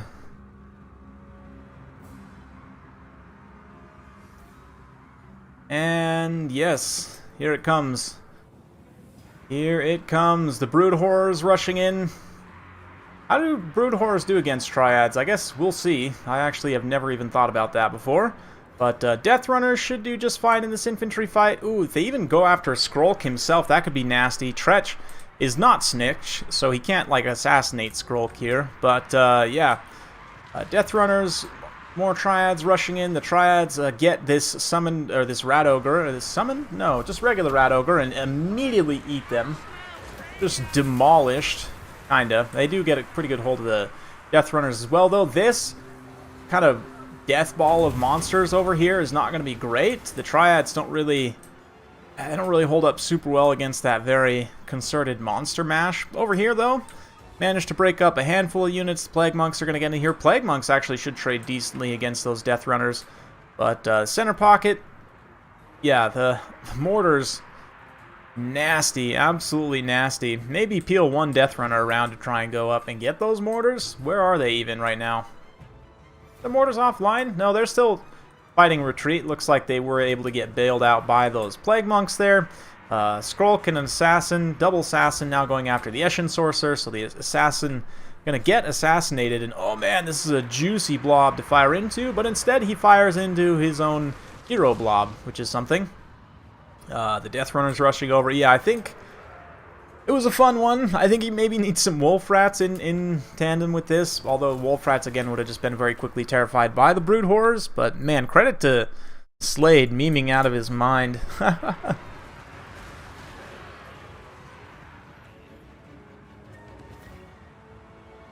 Oh, man. Yeah, it was fun. Actually could have worked out a little bit better, but I'm curious to see if you were to actually, you know, make a build like this 100% functional. I mean, Tretch, it is Tretch, but oh, geez. Legendary. And that will be a 2-0 up for Alric. Now, who takes home the crown? That's the question. Almost finished. Potentially one more game left, possibly more. And I'm going to sneeze again, so I'll go ahead and mute myself so I don't destroy you.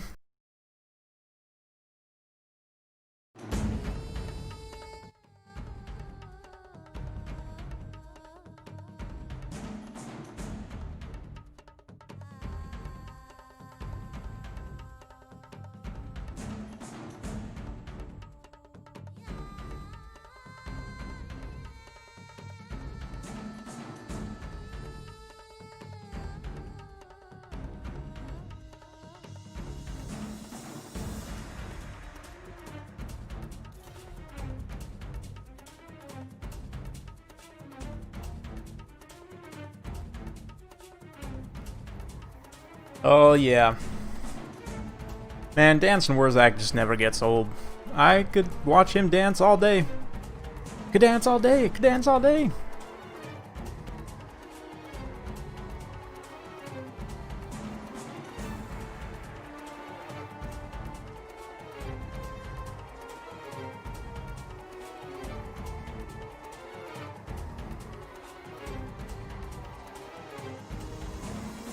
What will we get now?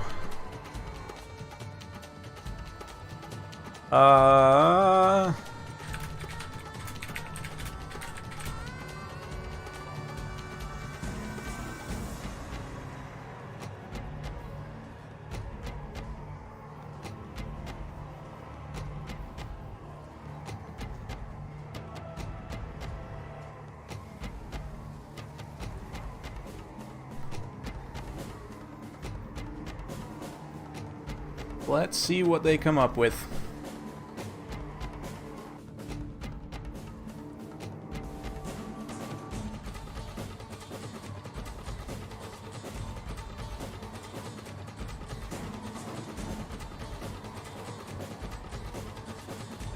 Let's see what they come up with.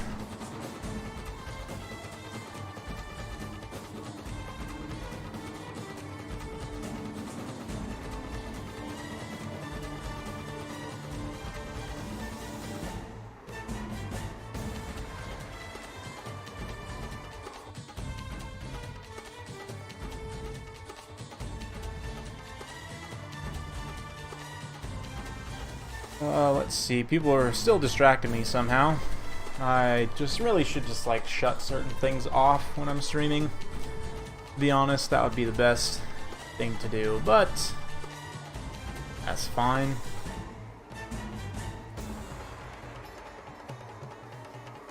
Pick Beastman, bans Wood Elves. Alric's gonna go into Empire. So alas, we'll see some Empire in this stream. Huzzah! I mean, I guess we did see some Empire before with the Great Swords getting crumped, but... you missed quite the Ninja Rat massacre, to be honest. Ninja Rats tried a sneaky ambush on Skrolk, and unfortunately, instead of being led by Snitch, they were led by Tretch, which means they lost. I mean, Tretch in the Skaven Mirror, sort of like... I don't know, can he even fight a Hell Pit or a Brood Horror? Even with the mass changes, I don't know that he could. What a meme lord. Silly Tretch. One of the few lords to have anti-large and not AP, because for some reason most of the anti-large lords also have AP. Actually, is he the only one with non-AP anti-large? I'd have to actually check. Thinking.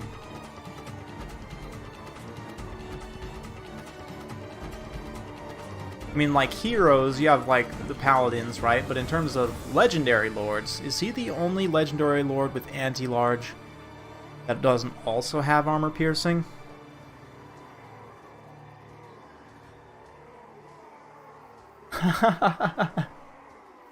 Probably. Makes sense, Zach.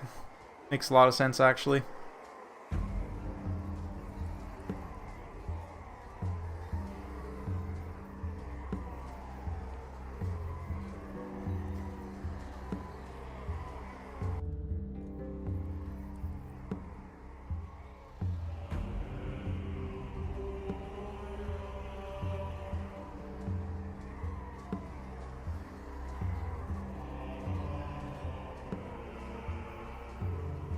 Alright. Whoops. What did I do?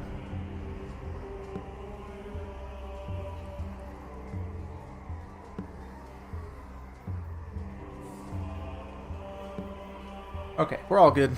Thought I clicked something bad, but nope.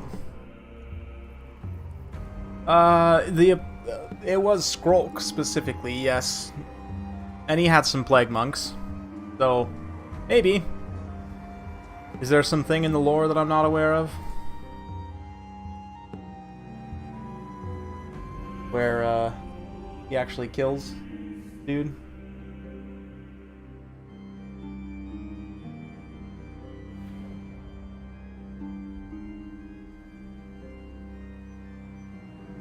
And I got some stuff to do over the next few days in terms of the channel as well. Like, I gotta set up some more audio equipment. I have a new microphone setup that I have. I just need to get it set up.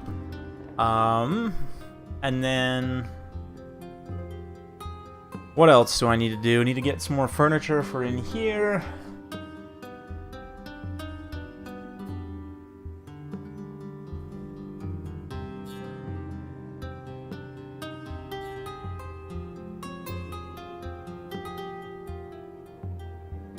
Yeah. And,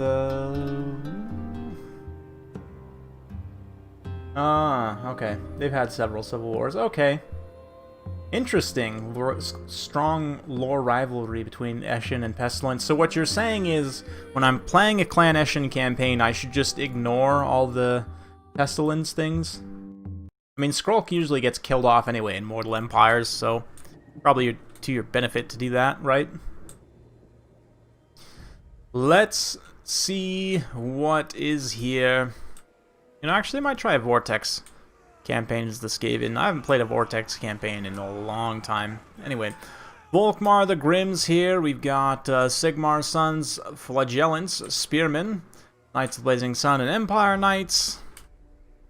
Outriders with grenade launchers. Interesting, grenade launchers. Love that. Lot of cavalry here. Reiksguard and Empire Knights. Or no, just Empire Knights, Knights of the Blazing Sun. Sorry, no Reiksguard. Yeah, Volkmar, Flagellants, just kind of a decently well-balanced build here. Pistoliers against Beastmen. Got the Eye of Morslib, Morgar the Shadowgave, Bestigor, Herd, single Bestigor. We've got one Blackhorns Ravagers, and then Ungor Spearman Herd, Ungor Raiders, one Throwing Axes, 4 Pigs. So the Eye of Morslib is going to be a pretty interesting choice here. The Empire didn't bring any artillery, so the Eye of Morslib is going to be able to dictate the course of battle largely. So let's see how that kind of works out. Going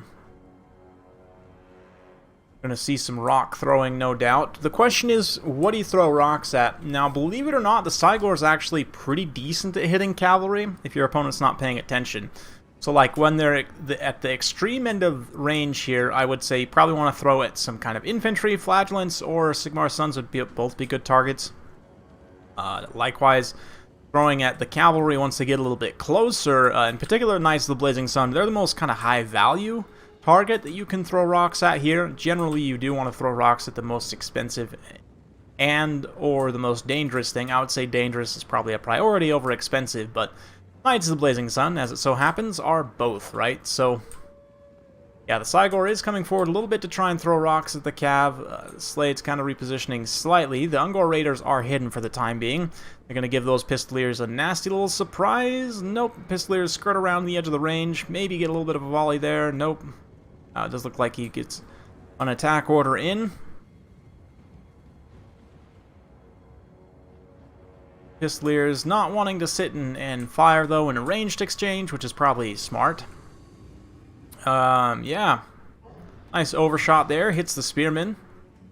Cygor finally starting to make some contact. The Cygor's not wildly accurate. Not as accurate as it used to be, at the very least. But it can definitely get some damage done, especially at the closer ranges. But sailing a couple shots there, that's pretty bad RNG. Slade has not had the best RNG, not gonna lie, so far. But he's got to be careful with Volkmar. If he gets too close, he can get snared by that. And oh man, yeah, there we go. A nice, brutal hit there. Kills like 4 models of Empire Knights. Yeah, the Ungor Raiders providing some nice counterfire to my beloved Pistoliers. Here comes Volkmar, hitting the Blackhorns Ravagers. Actually doesn't do all that much damage on the charge here, but the Ungor Raiders have done a number on these Flagellants right here. Probably some magic involved in that as well. More rocks being thrown. Nice contact on those Empire Knights.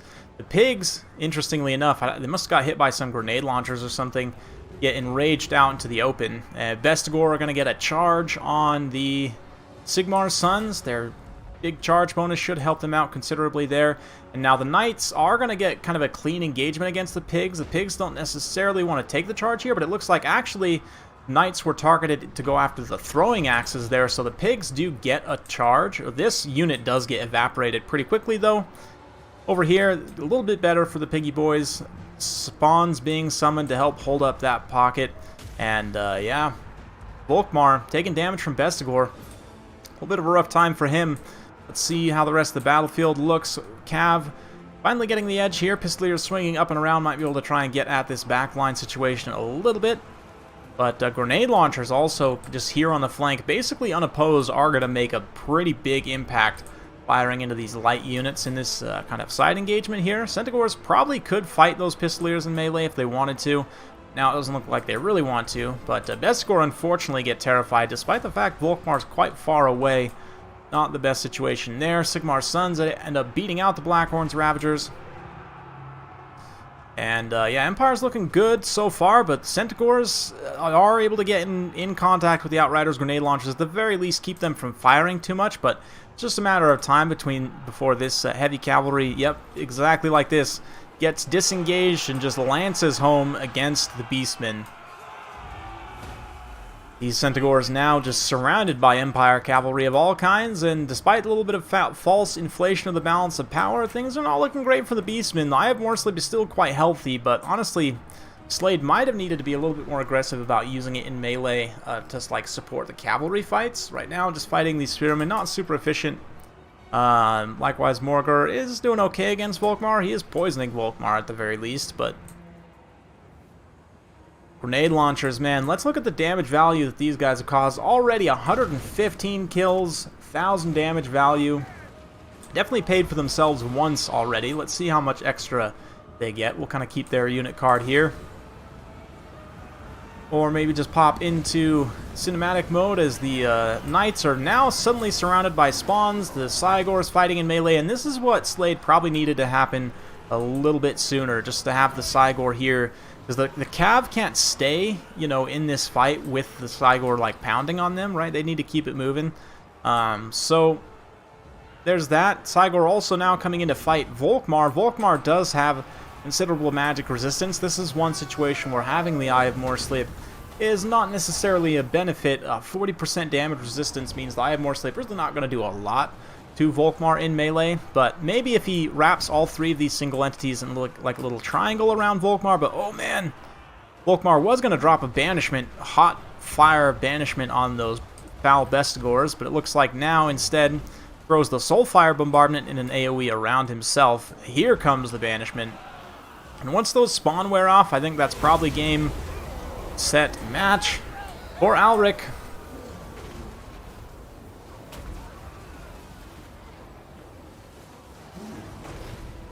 Yeah, not going to pay for itself because of bad shooting. I agree. Had it got some better contact on those initial volleys, I don't know how much that would have really changed things, to be honest, but it would have generated some better values, certainly.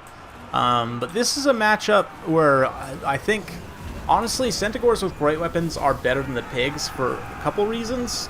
Mainly being that their speed allows you to dictate engagements, and they also don't enrage. Like there you saw the grenade launchers, I think, ran in, put a volley on one of the pigs, and that enrages them out of Slade's lines, right? And then Slade is forced to react to try and either bail them out or, you know, whatever else. Yeah, the pigs kind of just having a little bit of a rough run there. In terms of the Beastmen, Bestigor just about paying for themselves. Pretty impressive, all things considered.